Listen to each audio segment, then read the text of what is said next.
আসসালামু আলাইকুম। আশা করি সবাই সুস্থ আছেন, ভালো আছেন। সবাইকে জানাচ্ছি বাংলাদেশের সর্ববৃহৎ online medical platform axis medical স্কুলের পক্ষ থেকে অসংখ্য শুভেচ্ছা। আমরা সবাই জানি এক্সিস মেডিকেল স্কুলের জার্নি টুয়ার্ড এক্সেলেন্সে 1300-ও বেশি ভিডিও অলরেডি করে ফেলেছে একাডেমিক এবং ক্যারিয়ার সেশনের উপর।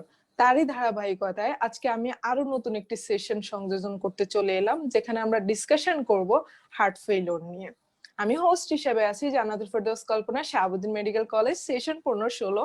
সাথে আছেন আমাদের সবার প্রিয় খুবই অভিজ্ঞ একজন চিকিৎসক, professor Mohammad Shahabuddin sir.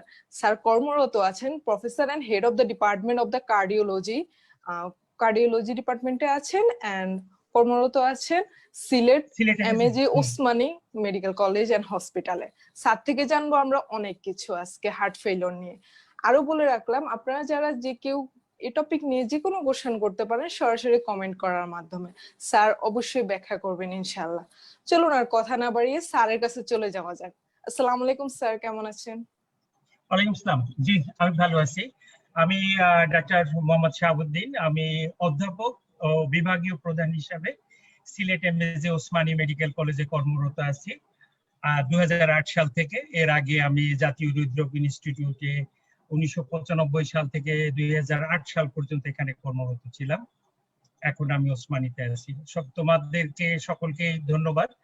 Axis medical স্কুলে আমি কার্ডিওলজি ডিপার্টমেন্টের প্রায় সমস্ত সাবজেক্টগুলো শেষ করার পরে তোমরা আবার এই রিভিউ কোর্সে যে কেস বেসড যে নতুন ধরনের এক ডিসকাশনে আমাকে আমন্ত্রণ জানিয়েছে, এর জন্য আমি খুব খুশি হয়েছি যে তোমরা আবার নতুন করে আবার হার্ট ফেইলিওরের ইন্টারঅ্যাক্টিভ সেশন গুলো আমাদের কাছ থেকে মানে শুনতে পারবো। একই সাথে আমিও তোমাদের ভিউজ গুলো বুঝতে পারবো যে আমি যে আগের যে ক্লাসে যা পড়িয়ে গিয়েছিলাম তা আসলে কতটুকু তোমরা ধরে রাখতে পারছো, কতটুকু বোধগম্য হয়েছে অথবা কতটুকু বোধগম্য হয়নি।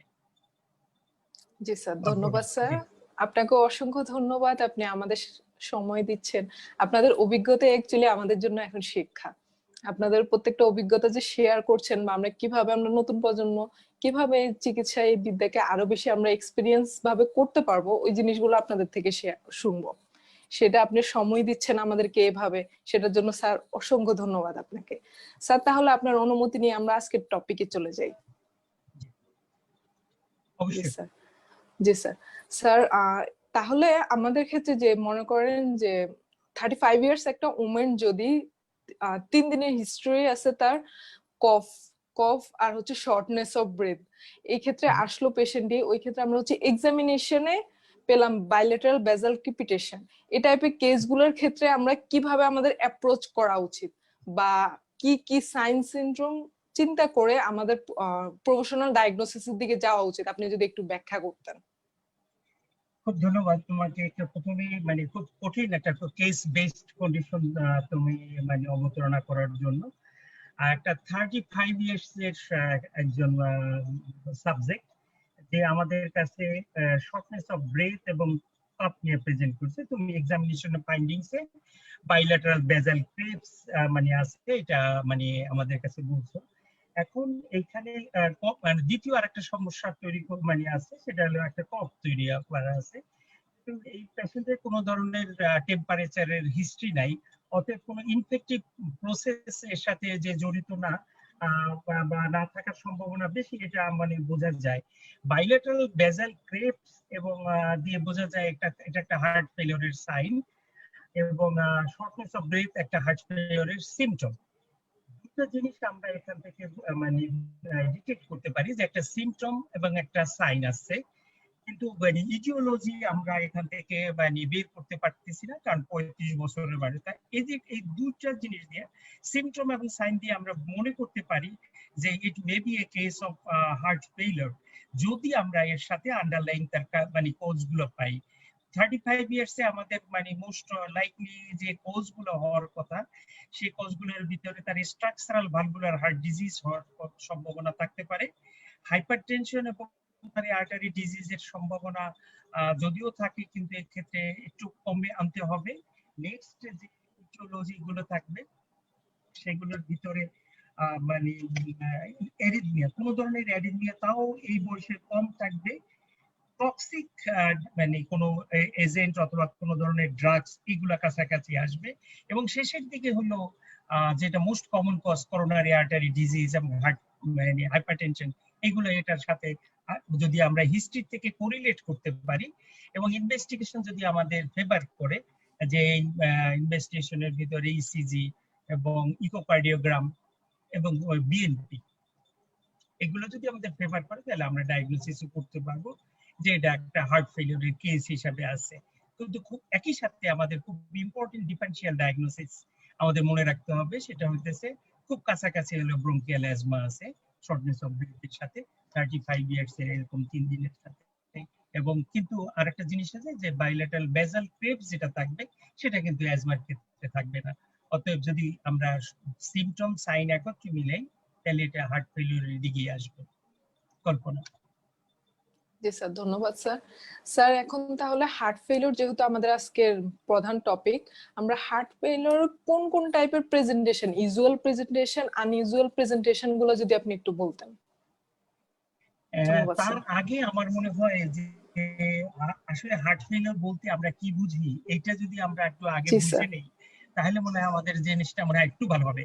কারণ আমাদের একটা জি স্যার, সাধারণ অবশ্যই। অর্থে একটা যে কমন একটা বিলিভ আছে যে হার্ট ফেলিউর মানে মানে মারা যাওয়া রোগী, হার্ট ফেলিউর হয়ে গেছে সর্বনাশ, এটা রোগী মনে হয় মারা গেছে। আসলে হার্ট ফেলিউর বলতে এরকম একটা কন্ডিশন বোঝায় যে হার্ট যখন তার নির্দিষ্ট পরিমাণ যে কাজ আছে ঠিক কাজটা যখন করতে পারবে না তখন তাকে ফেল বলা হবে। হার্টের কাজ কি? হার্টের কাজ হলো যে পাম্প করা, ব্লাডটাকে পাম্প করে সার্কুলেশনে দেওয়া এবং সার্কুলেশনের এই যে মানে নিউট্রিয়েন্টস গুলো প্রত্যেকটা সেলে পৌঁছে দেওয়া। যখন এইটা পারবে না মানে এটা একটা ক্লিনিক্যাল, এরকম যদি বলতে পারি heart failure describes a clinical syndrome that develops when the heart cannot maintain adequate cardiac output, that is systolic failure, যে হার্ট ফেলিউর মানে কার্ডিয়াক আউটপুট মেইনটেইন করতে পারতেছে না, অথবা heart failure can maintain this cardiac output at the cost of elevated ventricular filling pressure। এই যে elevated ventricular filling pressure এই ক্ষেত্রে এইটা হলো ডায়াস্টোলিক হার্ট ফেলিউর। তোমাদের বইতে ডেভিডসনের কিন্তু এটা আছে, এটা মানে ভিতরের যে ব্যাখ্যাটা এটা নাই, যেমন এটা ডায়াস্টোলিক হার্ট ফেলিউর। এই ক্ষেত্রে হার্টটা রিল্যাক্স হইতে পারতেছে না, হার্টটা রিল্যাক্স হইতে তার মানে বাধা তৈরি হইতেছে। মনে করো লেফট ভেন্ট্রিকুলার হাইপারট্রফি আছে, হার্টটা প্রপারলি রিল্যাক্স হলো না, কিন্তু সেই ক্ষেত্রে হার্টের ভিতরে যেটুকু ব্লাড আসলো তাতে তার ইজেক্ট করতে তার কোনো সমস্যা নাই, পাম্প করতে কোনো সমস্যা নাই, যেটা প্রথমটা ছিল। যেটা হার্ট ফেলিউরে যেখানে প্রথমে পাম্প করতে সমস্যা ছিল, দ্বিতীয়টা পাম্প করতে সমস্যা নাই, সেক্ষেত্রে ভেন্ট্রিকল ফিল করতে সমস্যা, এটাকে ডায়াস্টোলিক হার্ট ফেলিউর হিসাবে আমরা বলতে পারি। এটা দুইটা মানে ব্যাখ্যা দুই রকম। এখন তুমি যদি মনে করো যে মানে প্রেজেন্টেশনের কথা যদি চিন্তা করো, যে মোস্ট টিপিক্যাল প্রেজেন্টেশন যদি মানে নিয়ে আসে, রোগী যেটা নিয়ে আসে সেটা হলো একদম যদি অ্যাডভান্সড স্টেজে আসে তাহলে রোগীর পায়ে পানি নিয়ে আসবে, পেটে পানি নিয়ে আসবে, এটা মানে বলবে যে আমার হাত পা ফুলে গেছে, একই সাথে আমার শ্বাসকষ্ট হয়, আমি অল্প একটু হাঁটলেই আমি হাঁপায়ে যাই, অন্য অন্য মানুষ যে পরিমাণ হাঁপায়ে যায় তার চেয়ে আমি বেশি হাঁপায়ে যাই। এবং বলবে এরকমও যে সকালবেলা মর্নিং ওয়াক করতে তো একসাথে 10 জন বের হই, কিন্তু ওনারা আমাকে রেখে অনেক দূর চলে যায়, কিন্তু আমি ওনাদের সাথে দৌড়তে পারি না, আমি কেমন যেন অল্পতেই বেশি করে হাঁপায়ে যাই। এটাও একটা এক ধরনের, এটা ইউজুয়াল না হলে একটু আনইউজুয়াল প্রেজেন্টেশন। এবং ব্রেথলেসনেস, অর্থোপনিয়া মানে একদম শ্বাসকষ্ট বিছানায় থাকতে, এবং প্যারাক্সিসমাল নকটার্নাল ডিসনি একটা তোমাদের মেডিকেল টার্ম আছে আমরা যেটাকে বলি, এইটা রোগীটা মোটামুটি কোনো সময় কোনো সিমটম থাকে না, রাত্রি ঘুমিয়ে থাকে, হঠাৎ রাত্রি তার শ্বাসকষ্টে ঘুম ভেঙে যায়, উঠে একটু কাশি দেয়, জানলার পাশে দাঁড়ায়, শ্বাস একটু নেয়, কিছুক্ষণ পর তার কাশি দেওয়ার পরে শ্বাসকষ্ট কমে যায়, এটা ঘুমে পড়ে আর কি। এটা একটা ইমপেন্ডিং লেফট ভেন্ট্রিকুলার ফেইলিউর, এটা হলো প্যারাক্সিসমাল নকটার্নাল ডিজিজ। এটা কিন্তু মোটামুটি টিপিক্যাল ফাইন্ডিংস এর ভিতরে। তুমি যখন লেস টিপিক্যাল ফাইন্ডিংস এর কথা বলছো সেগুলো হলো প্রায় যেগুলো হয়েছে লস অফ অ্যাপেটাইট, এরপরে হলো ডিপ্রেশন, প্যালপিটেশন, ডিজিনেস, সিনকোপ, এবং নতুন একটা টার্ম আছে বেন্ডোপনিয়া। বেন্ডোপনিয়া মানে যখন মানে পেশেন্ট বা সাবজেক্ট মানে নিচু হয়ে কোনো কাজ করতে যায়, অথবা মনে করো মানে যে জুতার বেল্টই যখন লাগাইতে যায় অথবা লেস লাগাইতে যায় তখন তার শ্বাসকষ্ট হয়, অথবা অ্যাবডোমিনাল ফ্লোটিং, এরকম নকটার্নাল কাপ, খুব আনইউজুয়াল প্রেজেন্টেশন, যেটা অ্যাজমার সাথে প্রায় আমরা কোইনসাইড করি। অনেক দিন দেখা যায় যে একটা রোগী অ্যাজমার পেশেন্ট হিসাবে ট্রিট হতেছে, দীর্ঘদিন অ্যাজমার হিসাবে ট্রিট হওয়ার পরেও ভালো হয় না। স্যাররা বলে তো অ্যাজমা তো ভালো হওয়ার মতো না, তোমার ওষুধ খাইতেই হবে। কিন্তু তারপরে দেখা যায় যে আসলে না, অ্যাজমা না, আসলে দেখা মানে পরবর্তীতে বুকের এক্সরে করে কার্ডিওমেগালি পাওয়া যায়, ফিজিক্যাল এক্সামিনেশনে কার্ডিওমেগালি আসে, ইসিজি তে লেফট ভেন্ট্রিকুলার হাইপারট্রফি আসে, ইকো করলে ইজেকশন ফ্র্যাকশন কম আসে, এবং অথবা কোনো সময় আমরা অ্যারিথমিয়া ডিটেক্ট করতে পারি। এটা দিয়ে আলটিমেটলি তখন বলা যে না, আসলে অ্যাজমা হিসাবে সে ছিল না, সে হার্ট ফেলিওর হিসাবেই ছিল। এইগুলো হলো তোমার হলো মানে টিপিক্যাল এবং অ্যাটিপিক্যাল মানে প্রেজেন্টেশনের ভিতরে। এবং তুমি যদি সাইনের কথা চিন্তা করো, মোস্ট টিপিক্যাল সাইন যেটা থাকে সেটা হলো মানে বাইল্যাটারাল অ্যাঙ্কেল এডিমা, যেটা রোগী নিয়ে সিমটম নিয়েও কথা বলতে পারে যে আমার পা ফুলে গেছে, এটা সিমটম হতে পারে। তুমি সাইন হিসেবে দেখলে যে বাইল্যাটারাল লেগ এডিমা আছে। এরপরে তুমি যেটা দেখো লাংস বেজে, তুমি বলছো প্রথমে লাংস বেজে ক্রেপস থাকবে, এবং খুব খেয়াল করে যদি দেখো তাহলে মানে জুগুলার ভেনাস ফেনাস বা জেবিপি এটা রেস থাকবে। এবং থার্ড হার্ট সাউন্ড, হার্ট যদি এক্সামিন করি তাহলে থার্ড হার্ট সাউন্ড অথবা হেপাটোজুগুলার রিফ্লেক্স এগুলো পজিটিভ থাকবে। এগুলো হলো মোর স্পেসিফিক বা more common sign. Less specific সাইনের ভিতরে যেগুলো থাকে সেগুলো হয়তো মানে ওই যে cardiac tumour, sorry cardiac murmur. Cardiac murmur according to aetiology এটা ভেরি করবে। Irregular pulse, either tachycardia, tachypnoea, Cheyne Stokes, breathing, hepatomegaly, এই যে এই সমস্ত যেগুলো পেশেন্ট আলটিমেটলি অলিগুরিয়া এবং প্রায় কার্ডিয়াক সিরোসিসের মতো যে প্রেজেন্টেশন গুলো থাকবে সেই সমস্ত প্রেজেন্টেশন গুলো নিয়ে প্রেজেন্ট করতে পারে। তার মানে হচ্ছে হার্ট ফেলিয়ার একটা ডাইভার্স মানে মানে ডিজিজ, যে ফেল করলে প্রায় অলমোস্ট সব ভাইটাল অর্গান গুলোকে সাপ্লাই দেওয়া বন্ধ করে দেয়। তো সমস্ত ভাইটাল অর্গানের যদি সাপ্লাই বন্ধ হয় তাহলে প্রত্যেকটা ভাইটাল অর্গানই আলটিমেটলি ফেল করবে। তখন আলটিমেটলি মাল্টি অর্গান ফেল হবে। মাল্টি অর্গান ফেল হলে প্রত্যেক অর্গানের ফেইলিওরের হিসাবে তার সিমটমস এবং সাইন পাওয়া যাবে। কল্পনা, অনেক বলছি একসাথে, সাউন্ড নাই তোমার, তুমি অফ করে রাখছো, আনমিউট করো। জি স্যার, সরি স্যার। জি স্যার, ধন্যবাদ, আপনি অনেক কিছু এক্সপ্লেন করলেন একসাথে। স্যার কিছু টার্মিনোলজি আছে যেরকম হচ্ছে কনজেস্টিভ হার্ট ফেইলিওর বা বাইভেন্ট্রিকুলার ফেইলিওর, এসব জিনিসগুলো যদি একটু ডেসক্রাইব করতেন, অনেকে কিন্তু কনফিউশন করে ফেলে এগুলাতে, যে কখন কোনটা বলবো বা এটা মানে কি। জি আচ্ছা, ধন্যবাদ এইটা স্যার। যদি বলতে যাই তাহলে মানে আমরা একটু মানে বলতে যাব যে এই তুমি যে বাইভেন্ট্রিকুলার টাইম বা এই ফেইলিওর গুলো বলছো, এটা আমরা আসলে মানে যদি ক্লাসিফিকেশন করতে যাই, ক্লাসিফিকেশন যদি আমরা বলি তাহলে ক্লাসিফিকেশন বলতে হবে।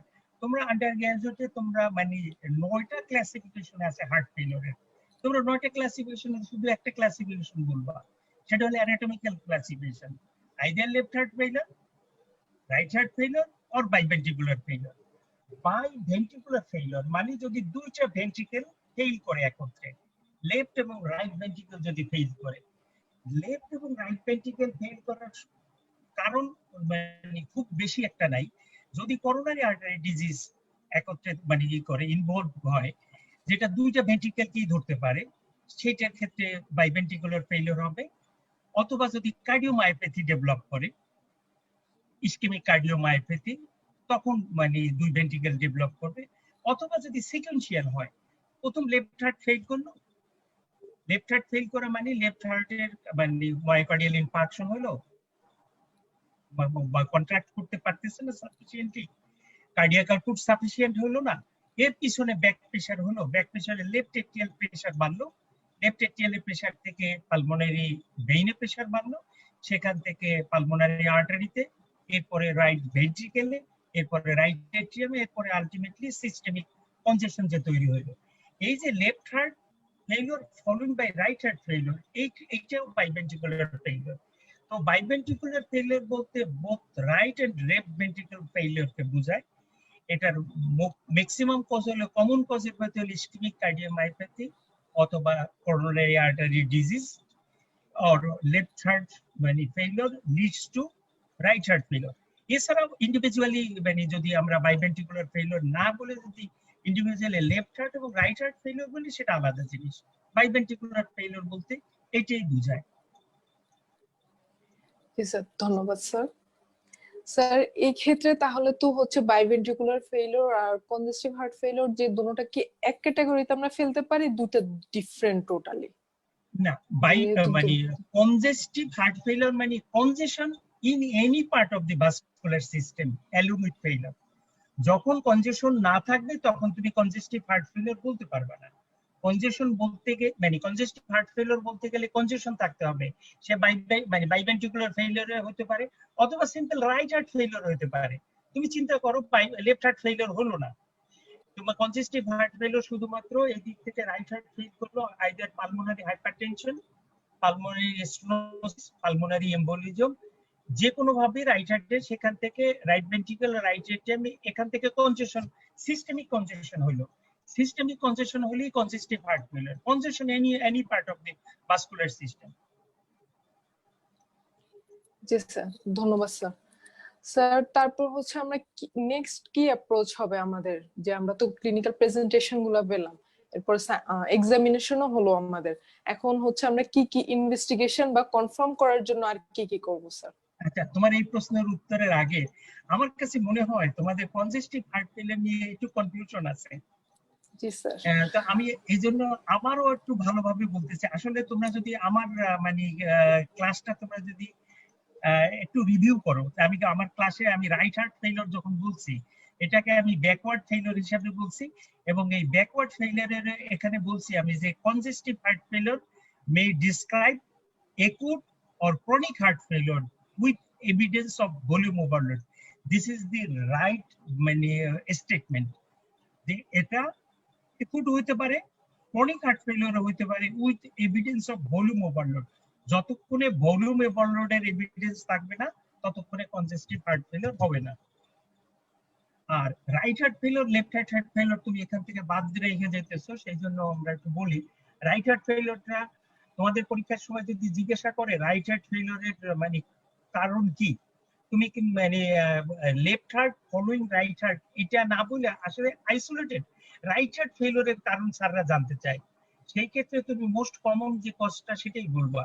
মানে রাইট ভেন্ট্রিকুলারের আইসোলেটেড কজের ভিতরে আছে যে কোর পালমোনারি যেটাকে বলে আর কি, there is reduction in the right ventricular output and increase right atrial pressure and systemic venous pressure, যেটাকে কোর পালমোনারি বলে। এটা কেন হয়? পালমোনারি স্টেনোসিস অথবা পালমোনারি এম্বোলিজম এই কাজের জন্য হতে পারে, এবং সেকেন্ডারি যদি লেফট হার্ট ফেলিওরের জন্য হয় তাহলে সেই ক্ষেত্রে হতে পারে। এটা হলো রাইট হার্টের জন্য কজ। আর লেফট হার্ট যদি মানে হয় যে কোনো কারণে, যদি লেফট ভেন্ট্রিকেল যদি coronary artery disease, myocardial infarction অথবা left ventricular outflow tract obstruction অথবা inflow tract obstruction, structural abnormality, volume overload, arrhythmia, diastolic relaxation abnormality, যে সমস্ত প্যাথোজেনিক যেগুলো আছে যাই হোক না কেন, আলটিমেটলি সে কার্ডিয়াক আউটপুট কমে, রিডিউসড কার্ডিয়াক আউটপুট হয়। সেই রিডিউসড কার্ডিয়াক আউটপুটের জন্য আমরা প্যাথোফিজিওলজিতে যখন বলবো তখন দেখবো আমরা যে রেনিন অ্যাঞ্জিওস্টেনসিন অ্যালডোস্টেরিন সিস্টেম অ্যাক্টিভেট হয়, সেক্ষেত্রে তার মানে কথা আসবে। তাহলে ক্লাসিফিকেশন যদি আমাদের জিজ্ঞাসা করে হার্ট ফেলিওরে, আমরা নট এ ক্লাসিফিকেশন আমরা তোমার লেকচার ক্লাসে করছি, আর তুমি পরীক্ষার সময় শুধুমাত্র একটা ক্লাসিফিকেশন বলবা, left heart failure, right heart failure, biventricular failure. এবং এই লেফট হার্ট ফেলিওর কি আবার আমরা ফরওয়ার্ড ফেলিওর বলতে পারি, রাইট হার্ট ফেলিওর কি আমরা ব্যাকওয়ার্ড ফেলিওর বলতে পারি। এরপরে হলো যে ডায়াস্টলিক রিল্যাক্সেশন অ্যাবনরমালিটি লেফট হার্টের মধ্যে আবার ভাগ করতে পারি, যে ডায়াস্টলিক রিল্যাক্সেশন অ্যাবনরমালিটি আছে, সিস্টোলিক রিল্যাক্সেশন অ্যাবনরমালিটি আছে, অথবা হাই আউটপুট ফেলিওর আছে, লো আউটপুট ফেলিওর আছে। এগুলো সবই এর কনসিকুয়েন্স বা এর আলটিমেট মানে রেজাল্টস। নেক্সট কি কোনো কোশ্চেন? ওই কোশ্চেন থেকে চলে আসছি তোমার। সমস্যা নেই স্যার, আমরা হচ্ছে টাইপ স্কেলের পর হচ্ছে আপনি তো প্যাথোফিজিওলজিটাও বললেন স্যার, বলি নাই তাহলে প্যাথোলজি, কেবল কাজ স্যার করছি, তাহলে বলো। প্যাথোফিজিওলজিটা আরেকটু ডেসক্রাইব করতে পারেন স্যার, যে কনসিকুয়েন্সটা কি হবে, হার্ট ফেলিওর যে শুরু হলো তারপর কনসিকুয়েন্সটা কি হবে স্যার?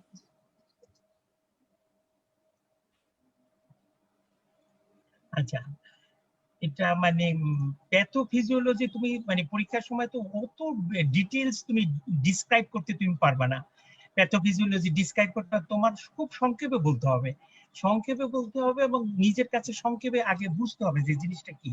আমার যেভাবেই হোক না কেন, আমার যে ইটিওলজি থাকুক, আইডিয়া করোনারি আর্টারি ডিজিজ অথবা outflow tract obstruction, inflow tract obstruction, অথবা ভিতরে ডায়াস্টোলিক রিল্যাক্সেশন অ্যাবনর্মালিটি, অথবা shunt anomaly BSD, ASD, PDA, অথবা অ্যারিথমিয়া, যেটাই থাকুক না কেন, এইটা আলটিমেটলি আমার মায়োকার্ডিয়ামে মানে কন্ট্রাক্টিলিটি অথবা মায়োকার্ডিয়াল কার্ডিয়াক আউটপুট কমবে। এই যে কার্ডিয়াক আউটপুট যে কমে, এটাই হলো হার্ট ফেলিয়ার। এই কার্ডিয়াক আউটপুট কমার সাথে সাথে যে নিউরো হিউমারাল সিস্টেম অ্যাক্টিভেট হয়, এই কার্ডিয়াক আউটপুট কমার সাথে সাথে কিডনি থেকে রেনিন সিক্রেশন হয়, সেই রেনিন এনজিওটেনসিন, লিভার থেকে যে এনজিওটেনসিনোজেন আসে, এনজিওটেনসিনোজেনের উপরে কাজ করে, সেখানে এনজিওটেনসিনোজেন তৈরি করে। সেই এনজিওটেনসিনের উপরে লাংস থেকে এনজিওটেনসিন কনভার্টিং এনজাইম আসে, এনজিওটেনসিন কনভার্টিং এনজাইম এটাকে কাজ করে, সেই এনজিওটেনসিন অন করে। এই এনজিওটেনসিন অনের উপরে মানে কাজ করার পরে এটাকে এনজিওটেনসিন 2 হয়। এনজিওটেনসিন 2 হলো পাওয়ারফুল ভ্যাসোকনস্ট্রিক্টর এবং সে একই সাথে ভেসেল কনস্ট্রিকশন করে, সিম্প্যাথেটিক স্টিমুলেশন করে, সল্ট ওয়াটার রিটেনশন করে।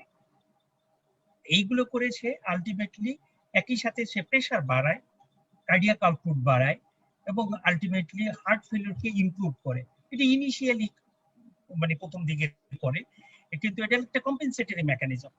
এই যে কম্পেনসেটরি মেকানিজম, এই কম্পেনসেটরি মেকানিজম যদি দীর্ঘক্ষণ চলতে থাকে তাহলে সেটা ডিলেটেরিয়াস ইফেক্ট হয়, অথবা যদি ইমপেয়ার্ড ভেন্ট্রিকেলের উপরে হয়, যে এই যে মানে যে সিকোয়েন্স গুলো তোমার কথা বললাম, যে এনজিওটেনসিন 2 যেটা আসে, সে ভ্যাসোকনস্ট্রিকশন করে, একই সাথে কার্ডিয়াক মায়োসাইটের হাইপারট্রফি করে, এবং লং লাস্টিং যদি থাকে তাহলে অ্যাপোপ্টোসিস করে, ফাইব্রোসিস করে, এবং সে অ্যালডোস্টোন থেকে অ্যালডোস্টোন সিক্রেশন করে, এবং খুব সিভিয়ার স্টেজে এডি সিক্রেশন করে এবং সিম্প্যাথেটিক স্টিমুলেশন করে। আলটিমেটলি এটা ফেইলিং হার্ট যদি থাকে অথবা যদি রিডিউসড ভেন্ট্রিকুলার ফাংশন যদি থাকে, সেক্ষেত্রে আরো ডিলেটেরিয়াস ইফেক্ট হয়। তার মানে একই সাথে তার সল্ট এবং ওয়াটার রিটেনশন হতে থাকে এবং ইনক্রিজড মানে ইন্ট্রাভাস্কুলার ভলিউম হয় সল্ট ওয়াটার রিটেনশনের জন্য। এবং এই যে ইনক্রিজড ইন্ট্রাভাস্কুলার ভলিউম হয়, যার জন্য হার্টের উপরে যে তার ওয়ার্কলোড থাকে সেটা বাড়তে থাকে, ইনক্রিজড ব্লাড প্রেশার হয় এবং কার্ডিয়াক ওয়ার্কলোড বাড়ে। এর জন্য সে আবার একটা ভিসিয়াস সাইকেল পড়ে। একই সাথে যদি ভ্যাসোকনস্ট্রিকশন তৈরি করে, তাও ব্লাড প্রেশার,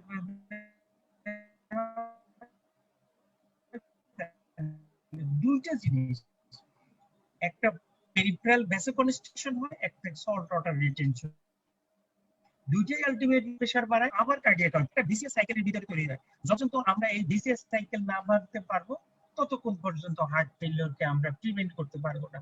এবং এটা তুমি খুব সহজেই দেখো, যদি আমরা এসি ইনহিবিটর দেই, যেহেতু আমরা জানি যে মানে এসি ইনহিবিটর এনজিওটেনসিন 1 কে এনজিওটেনসিন 2 করে, এই জন্য এসি ইনহিবিটর দিলে আমরা এখানে ব্রেক করতে পারি, এনজিওটেনসিন 2 এটিওন রিসেপ্টরের সাথে আটকায়। অতএব এখানে যদি এনজিওটেনসিন 2 কে আমরা ব্লক করে দেই তাহলে কাজ করতে পারি। সিম্প্যাথেটিক ওভার অ্যাক্টিভিটির জন্য নরএপিনেফ্রিন, ইরিনেফ্রিন রিলিজ হয়, এখানে যদি আমরা বিটা ব্লকার দিয়ে দিতে পারি, এটার অ্যাক্টিভিটি আমরা বন্ধ করতে পারি। সল্ট ওয়াটার রিটেনশন হয়, এখানে আমরা ডাইরেটিক দিলে এটা বন্ধ করতে পারি। এবং যে ডিস্টাল রেনাল কর্টিক্যাল টিউবস থেকে যে এডিএস যে কাজ করে, সল্ট ওয়াটার রিটেনশন করে, এখানে যদি আমরা স্পাইরোলেকটন দেই, মিনারেলোকর্টিকয়েড অ্যান্টাগনিস্ট দেই, তাহলে আমরা বন্ধ করতে পারি। হার্ট ফেলিওরের যদি প্যাথোফিজিওলজি আমরা জানি, এর জাস্ট রিভার্স করলে আমরা তার চিকিৎসাও জানবো। জি স্যার, ধন্যবাদ স্যার। স্যার, হার্ট ফেলিওরের ক্ষেত্রে অ্যাগ্রাভেটিং ফ্যাক্টর বা ইটিওলজিক্যাল ফ্যাক্টর গুলো যদি ডিসক্রাইব করতেন। ধন্যবাদ স্যার। হার্ট ফেলিওরের অ্যাগ্রাভেটিং ফ্যাক্টর আর ইটিওলজিক্যাল ফ্যাক্টর এক না, হ্যাঁ, তুমি যদি মনে করো যে ইটিওলজি যদি তুমি মনে করো, etiology ischemic heart disease most common 75% এর ক্ষেত্রে।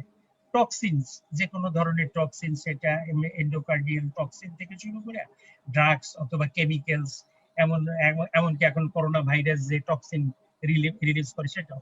হাইপারটেনশন, ভালভুলার অথবা স্ট্রাকচারাল যদি ডিফেক্ট থাকে, ভালভুলার মানে aortic stenosis, aortic regurgitation, mitral stenosis, mitral regurgitation, অথবা মায়োকার্ডিয়াল স্ট্রাকচারাল ডিফেক্ট, মনে করো ventricular septal defect, atrial septal defect, patent ductus arteriosus, volume ওভারলোডে যদি কোনো ধরনের এভিডেন্স থাকে, শান্ট অ্যানোমালি গুলো যেগুলো আছে, কোনো ধরনের অ্যারিথমিয়া যদি থাকে, আইদার এট্রিয়াল ফিব্রিলেশন অথবা এট্রিয়াল টিকিকার্ডিয়া, এবং হাই আউটপুট স্টেট, যদি artery venous malformation, severe anaemia, বেরি থাইরোটক্সিকোসিস, এরকম কতগুলো স্টেট যদি থাকে, তাহলে সেই ক্ষেত্রে হার্ট ফেলিওর হয়, এবং এটা কমন।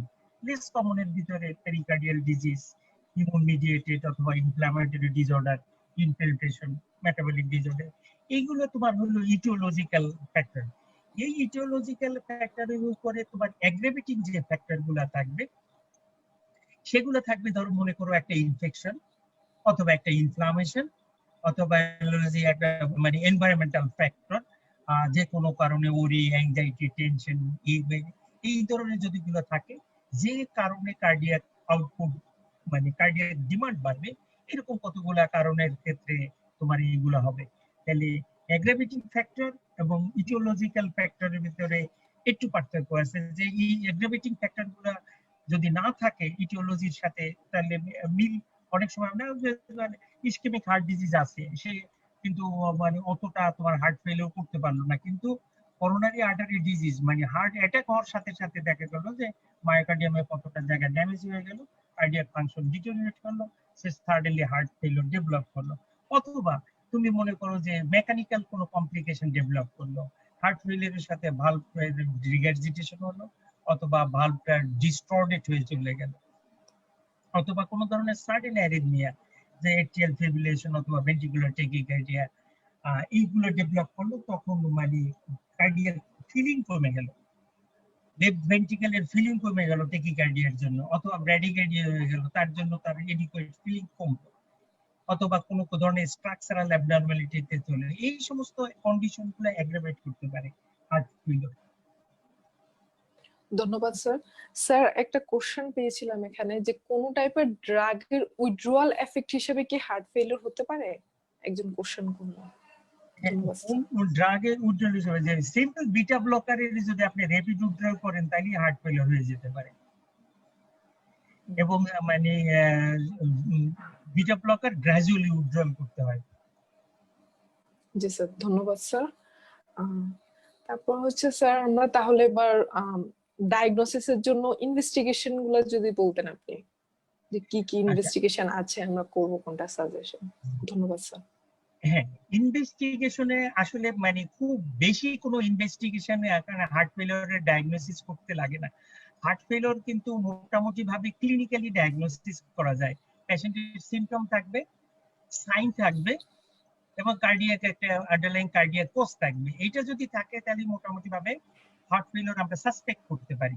এই সমস্ত পেশেন্টের যদি হার্ট ফেলিওর সাসপেক্ট করি, তার প্রথম একটা ইনভেস্টিগেশন একটা ইসিজি আমরা করব, পরবর্তীতে একটা এক্স-রে, এবং ইসিজি এবং এক্স-রে, যদি এক্স-রে অ্যাভেলেবল না হয় ইসিজি করার পরে মানে বিএনপি মানে ব্রেইন নাইট্রেটিক পেপটাইডস হরমোন যেটা আছে, সেটা যদি সুযোগ থাকে তাহলে আমরা সেটা করব। এরপর ইকোকার্ডিওগ্রাম, এই চারটা যদি আমরা মানে ডায়াগনোসিস করতে পারি, both physical examination and investigation, তাহলে আমাদের ডায়াগনোসিস কনফার্ম হবে। যদি কোনো পেশেন্টের সিম্পটম, সাইন, ইসিজি নরমাল থাকে, তাহলে ইটস ভেরি আনলাইকলি যে পেশেন্টের হার্ট ফেলিওর হতে পারে। সিম্পটম, সাইন, ইসিজি মাস্ট একটা না একটা তোমার অ্যাবনর্মাল থাকবেই। এই তিনটার মধ্যে যে কোনো একটা অ্যাবনর্মাল থাকবে। এর সাথে তুমি যদি বিএনপি করতে পারো, বিএনপি যদি না করতে পারো ইকোকার্ডিওগ্রাম করো। ইকোকার্ডিওগ্রাম করলে তোমার cardiac heart failure diagnosis confirm হবে। কারণ ইকোকার্ডিওগ্রামে যে রিডিউসড ইজেকশন ফ্র্যাকশন থাকলে এলভি ফাংশন বোঝা যাবে, অথবা যদি ডায়াস্টোলিক ডিসফাংশন থাকে তাহলে ইজেকশন ফ্র্যাকশন নরমাল থাকবে, কিন্তু তার ভেন্ট্রিকুলার ফিলিং প্যাটার্ন দেখে বোঝা যাবে যে ডায়াস্টলিক হার্ট ফেলিওর আছে। এরপরে যে বাকি ইনভেস্টিগেশন যেগুলো আছে, যে ইলেকট্রোলাইটস, তারপর RBS, creatinine, thyroid function, liver function, এগুলো হলো আন্ডারলাইন যে মানে কোজগুলো আছে আমাদের, সেই কোজগুলো ট্রিট করার জন্য নেক্সট যে তার মানে আমরা অন্য যে মানে ইনভেস্টিগেশনের সাথে যে ট্রিটমেন্ট গুলো করবো সেটার জন্য, প্লাস আমরা আর আদার্স ইটিওলজি খুঁজবো যে এনিমিয়ার জন্য হলো কিনা। মেইন যে ইনভেস্টিগেশন সেটা হলো ইসিজি, এক্স-রে, ইকো এবং ডিএনপি। পরীক্ষার সময় শুধু এইটুকু বললে কিন্তু আসলে ছাড়বে না স্যাররা। স্যাররা বলবে যে তুমি ইসিজি তে তুমি কি এক্সপেক্ট করো হার্ট ফেলিওরের রোগীর, একটা মানে এমন গুগলি বল তোমার দিকে ছেড়ে দেয় যে তুমি তখন মনে হয় যে আকাশ থেকে পড়ছো। ভয় পাওয়ার কিছু নাই স্যার। ইসিজি তো আন্ডারলাইং ইটিওলজির সাথে ভেরি করবে। যদি আন্ডারলাইং ইটিওলজি যদি করোনারি আর্টারি ডিজিজ হয়, স্যার আমরা এমআই এভিডেন্স পাবো। হাইপারটেনশন হলে sir hypertrophy, left ventricular hypertrophy evidence পাবো। মাঝে মাঝে স্যার ব্র্যাডিকার্ডিও হতে পারে যদি আমরা ড্রাগ ইনডিউসড, ওই যে বলতেছিল বিটা ব্লকার বা ডিগক্সিন এই জাতীয় ড্রাগ পাই, তাহলে মানে ইসিজি তে ব্র্যাডিকার্ডিয়া থাকবে। এবং কিউ ওয়েভ থাকতে পারে যদি অ্যাটাক হয়, স্যার অ্যারিথমিয়া থাকতে পারে যদি ডায়াস্টলিক রিল্যাক্সেশন অ্যাবনর্মালিটি অথবা ভেন্ট্রিকুলার এমআই যদি হয়ে থাকে, তাহলে ভেন্ট্রিকুলার টেকিকার্ডিয়া অথবা ভেন্ট্রিকুলার ফিব্রিলেশনস, এগুলো এত দূর পর্যন্ত তোমাকে যেতে পারবে না, তুমি দুইটা তিনটা। স্যার টেকিকার্ডিয়া হইতে পারে হার্ট ফেলিওরের জন্য অথবা থাইরোটক্সিকোসিসের জন্য, ব্র্যাডিকার্ডিয়া হইতে পারে ড্রাগের জন্য, এরিথমিয়া হইতে পারে এই কয়েকটা কজের জন্য। এক্স-রে তে স্যার এক্স-রে যদি একুট হার্ট ফেলিওর হয় তাহলে এক্স-রে কার্ডিওমেগালি হবে না, হার্টটা নরমালি থাকবে কিন্তু লাংস মানে থাকবে, প্লেথরিক মানে লাংস ফিল থাকবে। এবং যদি ক্রনিক হার্ট ফেলিওর হয় তাহলে হার্টটা কার্ডিওমেগালি থাকবে, এর সাথে প্লেথরিক লাং ফিল থাকবে। ভয় পাওয়ার তো কিছু নাই। ইকোকার্ডিওগ্রাম করলে স্যার আমরা আন্ডারলাইং ইটিওলজি পাবো, যদি এমআই হয় মায়োকার্ডিয়াল ইনফাকশন পাবো, হাইপারটেনশন হলে লেফট ভেন্ট্রিকুলার হাইপারট্রফির এভিডেন্স পাবো, পেরিকার্ডিয়াল এবং মায়োকার্ডিয়াল ডিজিজ হলো আমরা এটা থেকে বুঝতে পারবো। স্যার ডিএনপি করবো যদি সুযোগ থাকে, ডিএনপি যদি ইলেভেটেড থাকে নরমাল লেভেলের চেয়ে, তাহলে স্যার আমাদের ডায়াগনোসিস কনফার্ম হয়ে যাবে। আমি মানে বুঝাইতে সক্ষম হয়েছি কিনা? জি স্যার, অবশ্যই। স্যার আরেকটা কোশ্চেন ছিল যে যদি ফ্যাসিলিটিস কম হয় বা র্যাপিড আমাকে ডায়াগনোসিস করতে হয়, আমার ইনভেস্টিগেশন অফ চয়েস যদি একটা চুজ করতে হয়, ওই ক্ষেত্রে আমি কোনটা চুজ করব? ধন্যবাদ স্যার। যদি সুযোগ থাকে তাহলে BNP. BNP first. But sir এটা তো সেরোলজিক্যাল, এটা তো একটু টাইম লাগবে। ওই ক্ষেত্রে ইসিজি দেখে কি বলা যায়? ইসিজি তো খুবই তাড়াতাড়ি আসবে, বা ইকো। হ্যাঁ, ইসিজি দেখে মানে হার্ট ফেলিওর আছে সেটা বলতে পারবেন না। ইসিজি ফাইন্ডিংস হলো নন স্পেসিফিক। ইসিজি কি বলবে? রেট এন্ড রিদম বলবে। রেটে আইদার ব্র্যাডি অথবা টেকিকার্ডিয়া বলবে, রিদমে এট্রিয়াল ফিব্রিলেশন বলবে অথবা ভেন্ট্রিকুলার টেকিকার্ডিয়া। এটা দিয়ে তো হার্ট ফেলিওর আছে বলা যাবে না। এক্স-রে কার্ডিওমেগালি অথবা নরমাল এটা বলবে। হার্ট ফেলিওর কোনোটা দিয়েই বলা যাবে না। ইকোকার্ডিওগ্রাম গেলে বলতে পারবেন যে এলভি ডিসফাংশন আছে। হার্ট ফেলিওর বলতে গেলে হার্ট ফেলিওর অলওয়েজ ক্লিনিক্যাল। আপনার ইনভেস্টিগেশন বাদ দেন, আমি তো ইনভেস্টিগেশন রাখতে বাদই বলছি। আমি সিম্পটম দিয়ে বলবেন যে সিম্পটম থাকবে, সিম্পটম কি শর্টনেস অফ ব্রেথ থাকবে, ফ্যাটিক থাকবে, ডিসনিয়া থাকবে এবং মানে সাইন থাকবে। সাইনের ভিতরে নেক বেইন থাকবে, অ্যাঙ্কেল এডিমা থাকবে, হেপাটোজুগুলার রিফ্লাক্স থাকবে, লাং বেসিক ক্রেপস থাকবে, থার্ড হার্ট সাউন্ড থাকবে এবং আন্ডারলাইং ইটিওলজি থাকবে। হয় হাইপারটেনশন থাকবে, নাহলে কার্ডিয়াক ডিজিজ থাকবে, নাহলে ভালভুলার, নাহলে কনজেনিটাল, নাহলে মানে ইডিওপ্যাথিক একটা জিনিস থাকবে। এই তিনটে জিনিস দিয়েই কিন্তু by definition European Society of কার্ডিওলজির ডেফিনেশন অনুসারে কিন্তু তারা বলে দিচ্ছে ওখানে হার্ট ফেলিওরের সিম্পটম থাকবে, সাইন থাকবে, একটা ইটিওলজি থাকবে যেটা লিড করবে reduce cardiac output and or elevated ventricular filling pressure. তার মানে হচ্ছে যে তিনটা কাজের সাথে যদি আপনি রিডিউস কার্ডিয়াক আউটপুট পান, বাই ডেফিনিশন আপনি ডায়াগনোসিস বলতেই পারতেছেন। সেক্ষেত্রে ইনভেস্টিগেশন কিছু লাগে না, ইনভেস্টিগেশন আপনার হাত, আর বাকি যেগুলো আছে সেটা সাপোর্ট করবে আপনার ইনভেস্টিগেশন। জি স্যার, ধন্যবাদ স্যার। স্যার একটা কোশ্চেন এসেছিল যে অ্যাট্রিয়াল ফিব্রিলেশনের ক্ষেত্রে হার্ট ফেলিওর কেন ডেভেলপ করে? ধন্যবাদ স্যার। খুব ভালো প্রশ্ন। অ্যাট্রিয়াল ফিব্রিলেশনে কি হয়? এট্রিয়াটা ফিব্রিলেশন হয়ে যায়। এট্রিয়াল ফিব্রিলেশন মানে হচ্ছে এট্রিয়াল কোনো ইফেক্টিভ কন্ট্রাকশন থাকে না, ভেন্ট্রিকুলের যে ফিলিং যেটা থাকে সে ATL এর উপরে ডিপেন্ডেন্ট থাকে। 70% আপনার ব্লাড এমনি চলে আসে ডায়াস্টলিক ফিলিং এর সময়, লাস্ট 30% ব্লাড আসে ATL কিকের জন্য। সেই ATL কিকটা থাকে না, যার জন্য ভেন্ট্রিকেলটা ফিলিংটা কম হয়। এক, দুই হলো যদি হাই মানে থাকে মানে রেগুলার রেট থাকে, তাহলে হলো মানে ভেন্ট্রিকেল ডায়াস্টলে এডিকোয়েট ডায়াস্টলটা পাচ্ছে না, তাহলে ডায়াস্টলে ফিলিং কম হইতেছে, এট দি সেম টাইম ATL কিকও পাচ্ছে না, যার জন্য যে ভেন্ট্রিকেলের যে ব্লাড আসতেছে সেটা কম আসতেছে। at the end of the diastole 120 ml আসার কথা, দেখা গেল সেক্ষেত্রে 120 ml আসে না। তো ভেন্ট্রিকুলার ফিলিং কম থাকে, ভেন্ট্রিকেল কিক কম থাকে, এই দুইটা কারণের জন্য পরবর্তীতে ফেইলিউর ডেভেলপ করে। জি ধন্যবাদ স্যার। স্যার যেহেতু এটা একটা ইমার্জেন্সি কেস, অ্যাকুট কেস, এক্ষেত্রে হচ্ছে আমাদের ইনিশিয়াল ম্যানেজমেন্টটা আমরা কিভাবে শুরু করব স্যার? আচ্ছা, এদিকে আর তো যদি প্রশ্ন না থাকে তোমাদের মানে তাহলে ম্যানেজমেন্টে তোমরা যাইতে চাইতেছো, very good question. Acute emergency পরীক্ষার সময় স্যাররা তোমাদের হলো মানে ইন্টেলিজেন্সি এখান থেকে জাজ করে, ইন্টেলিজেন্সি জাজ করে কি যেটা একুট একটা এমার্জেন্সি, খুব রেপিডলি তোমার ডিসিশন নিতে হবে। একদম যদি কাগজ কলম থাকে লিখে নাও, আর যদি মানে আবার আজকে লেকচারটা যদি মানে heart failure acute heart failure আমি একদিন পড়াইছি, ওইটা যদি থাকে তো ওটার কেউ দেখে নিও। ইউরোপিয়ান সোসাইটি অফ কার্ডিওলজি ওরা একদম স্পষ্ট বলে দিচ্ছে যে urgent phase after first medical contact দুইটা জিনিস, একটা হলো যে পেশেন্টের কার্ডিওজেনিক শক আছে কিনা সেটা খুঁজে বের করা, নাম্বার টু পেশেন্টের রেসপিরেটরি ফেইলিয়ার আছে কিনা খুঁজে বের করা। কার্ডিওজেনিক শক আছে কি করে খুঁজে পারবে? খুব কুইকলি তুমি পেশেন্টের মানে হিস্ট্রি নেবা, একদম 10 মিনিটের মধ্যে কুইক টার্গেটেড হিস্ট্রি নেবা, একই সাথে পেশেন্টের এক্সামিনেশন করবে, একটা ইসিজি করবা। এটার ভিতরে যদি কার্ডিয়াক যদি এমআই থাকে এবং পালস এবং ব্লাড প্রেশার না থাকে, লাংস বেসে যদি ক্রেপস থাকে, তাহলে তো মোটামুটি ভাবে কার্ডিওজেনিক শক ডায়াগনোসিস হয়ে যায়।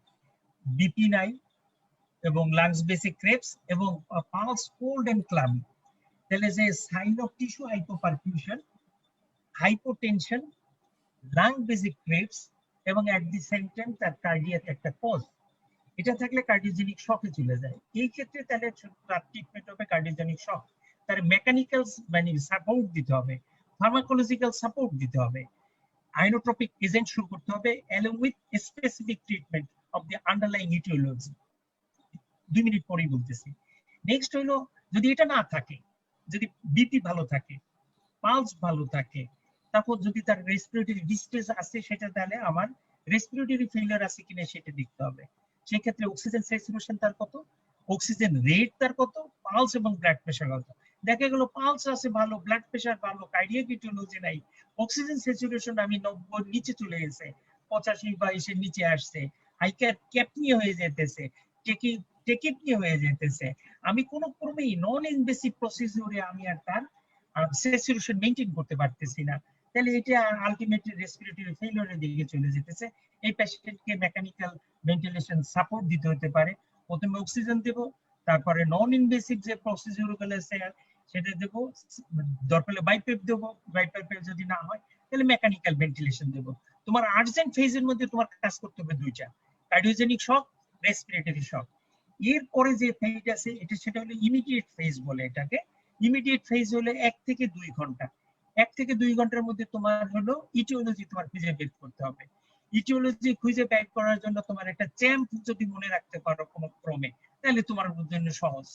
চ্যাম্পে হলো একুট করোনারি সিনড্রোম, এইচে হলো হাইপারটেনশন, এতে অ্যারিথমিয়া, এম এ হলো একুট মেকানিক্যাল কজ এবং পিতে হলো পালমোনারি এম্বোলিজম। তোমার এতগুলো মনে থাকবে না, তুমি মনে রাখবা হলো যে এমআই আছে, এমআই এর সাথে কাউন্টারপার্ট পালমোনারি, তাহলে একুট মায়োকার্ডিয়াল ইনফাকশনের এদিকে থ্রম্বাস জমে একুট এমআই হলো, আর ওদিকে পালমোনারি থ্রম্বাসে পালমোনারি এম্বোলিজম হবে। এইটা গেল। এরপর হাইপারটেনশন আছে কিনা, এরপর কোনো অ্যারিথমিয়া আছে কিনা, প্লাস কোনো আমি মেকানিক্যাল কোনো কমপ্লিকেশন কিনা। এই যদি 5টা জিনিস খুঁজে বের করতে পারি, এই 5টা জিনিস ট্রিট করতে হবে একুটলি। আর যদি এই 5টা জিনিস না থাকে তাহলে তার শিশুতে রাখার দরকার নেই। এরপরে তুমি তার মানে ইনভেস্টিগেশন পাঠাও, ECG, X-ray, troponin, RBS, creatinine, electrolytes, liver function, CBC, thyroid function, এগুলো পাঠিয়ে তুমি তার রোগীর ডায়াগনোসিসটা কনফার্ম করতে পারো। জি স্যার।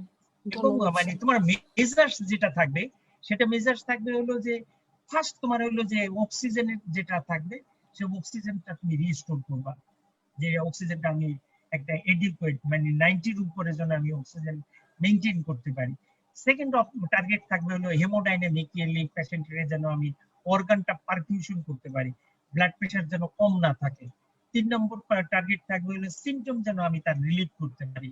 এবং 4 নম্বর হলো যে যেহেতু পেশেন্টরা মানে একুট হার্ট ফেলিওরে থাকে, এই টার্ম তোমার বইয়ের মধ্যে নাই, এটা নতুন একটা, যে যে যদি থ্রম্বোএম্বলিক ম্যানিফেস্টেশন হতে পারে এটা যাতে না হতে পারে সেটার ব্যবস্থা করা।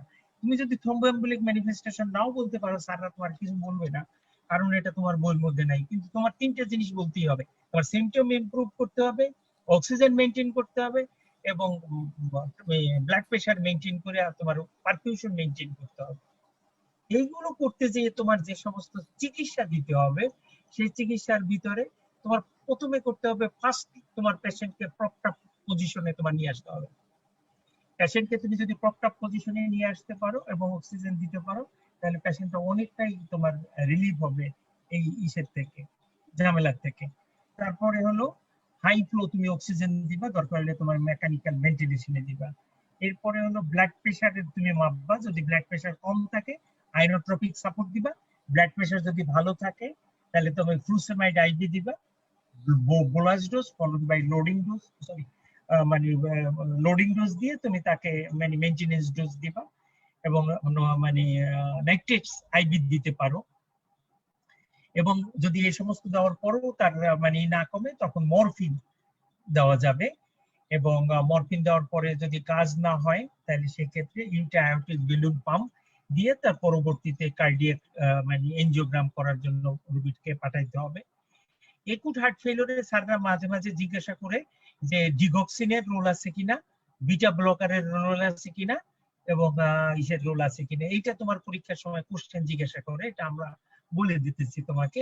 তুমি বলবে স্যার একুট হার্ট ফেলিওরের ডিগক্সিনের ইন্ডিকেশন তখনই যখন একুট হার্ট ফেলিওর কমপ্লিকেশনের ডেভেলপ করবে এট্রিয়াল ফিব্রিলেশন দিয়ে, তখন হলো মানে ডিগক্সিনের রোল মানে প্রথম চলে আসবে। আদারওয়াইজ স্যার ডিগক্সিনের একুট হার্ট ফেলিওরের রোল নাই। বিটা ব্লকারও একই, যদি মানে অর্থোপনিয়া অথবা এনওয়াইসি ক্লাস 4 না থাকে অথবা যদি হাইপোটেনশন না থাকে তাহলে বিটা ব্লকার রেট কন্ট্রোল করার জন্য দেওয়া যাবে, এবং বিটা ব্লকার কন্ট্রাইন্ডিকেট হলে অ্যামাইডরন দেওয়া যাবে। এরপরে ট্রিটমেন্ট অফ আন্ডারলাইং কজ করতে পারবা। এসি ইনহিবিটর তোমার একুট হার্ট ফেলিওরে দেওয়া যাবে কিনা, ব্লাড প্রেশার ভালো থাকলে 100/70-এর উপরে থাকলে এবং আন্ডারলাইং ইটিওলজি যদি এলভি ডিসফাংশন থাকে তাহলে এসি ইনহিবিটর শুরু করা যাবে।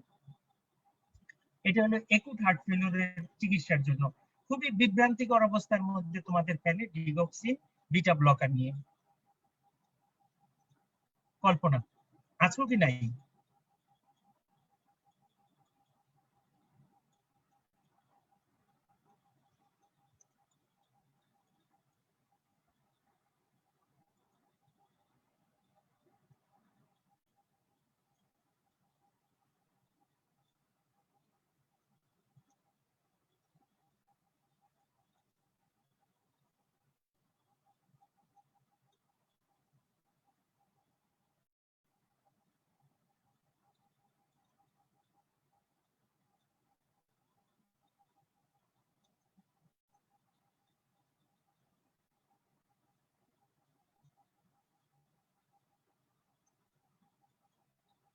সম্ভবত আমরা হোস্ট বিহীন অবস্থায় আছি, আমি জানি না সঠিক। আমরা যদি হোস্ট বিহীন অবস্থায় থাকি,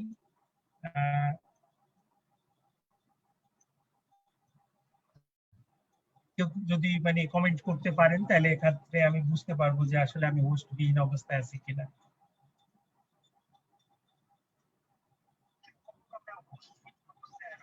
জি, তো আমি আসলে ডিসকাশন কন্টিনিউ করি, যেহেতু মানে আমি দেখতেছি আমার হোস্ট এখানে নাই। একুট হার্ট ফেলিওরের পরে আমাদের মানে একুট হার্ট ফেলিওর আসলে ডায়াগনোসিস আমি কিভাবে করব সেটা আসলে ও মানে বলে নাই ওই ক্ষেত্রে।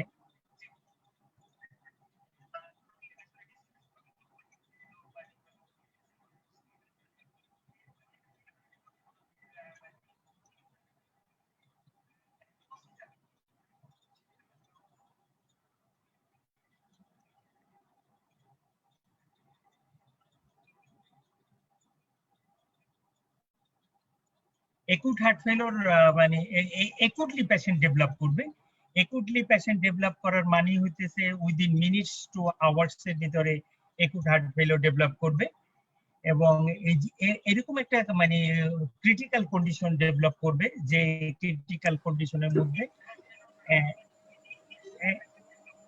একুট হার্ট ফেলোর যেটা ইমিডিয়েট ম্যানেজমেন্ট দরকার।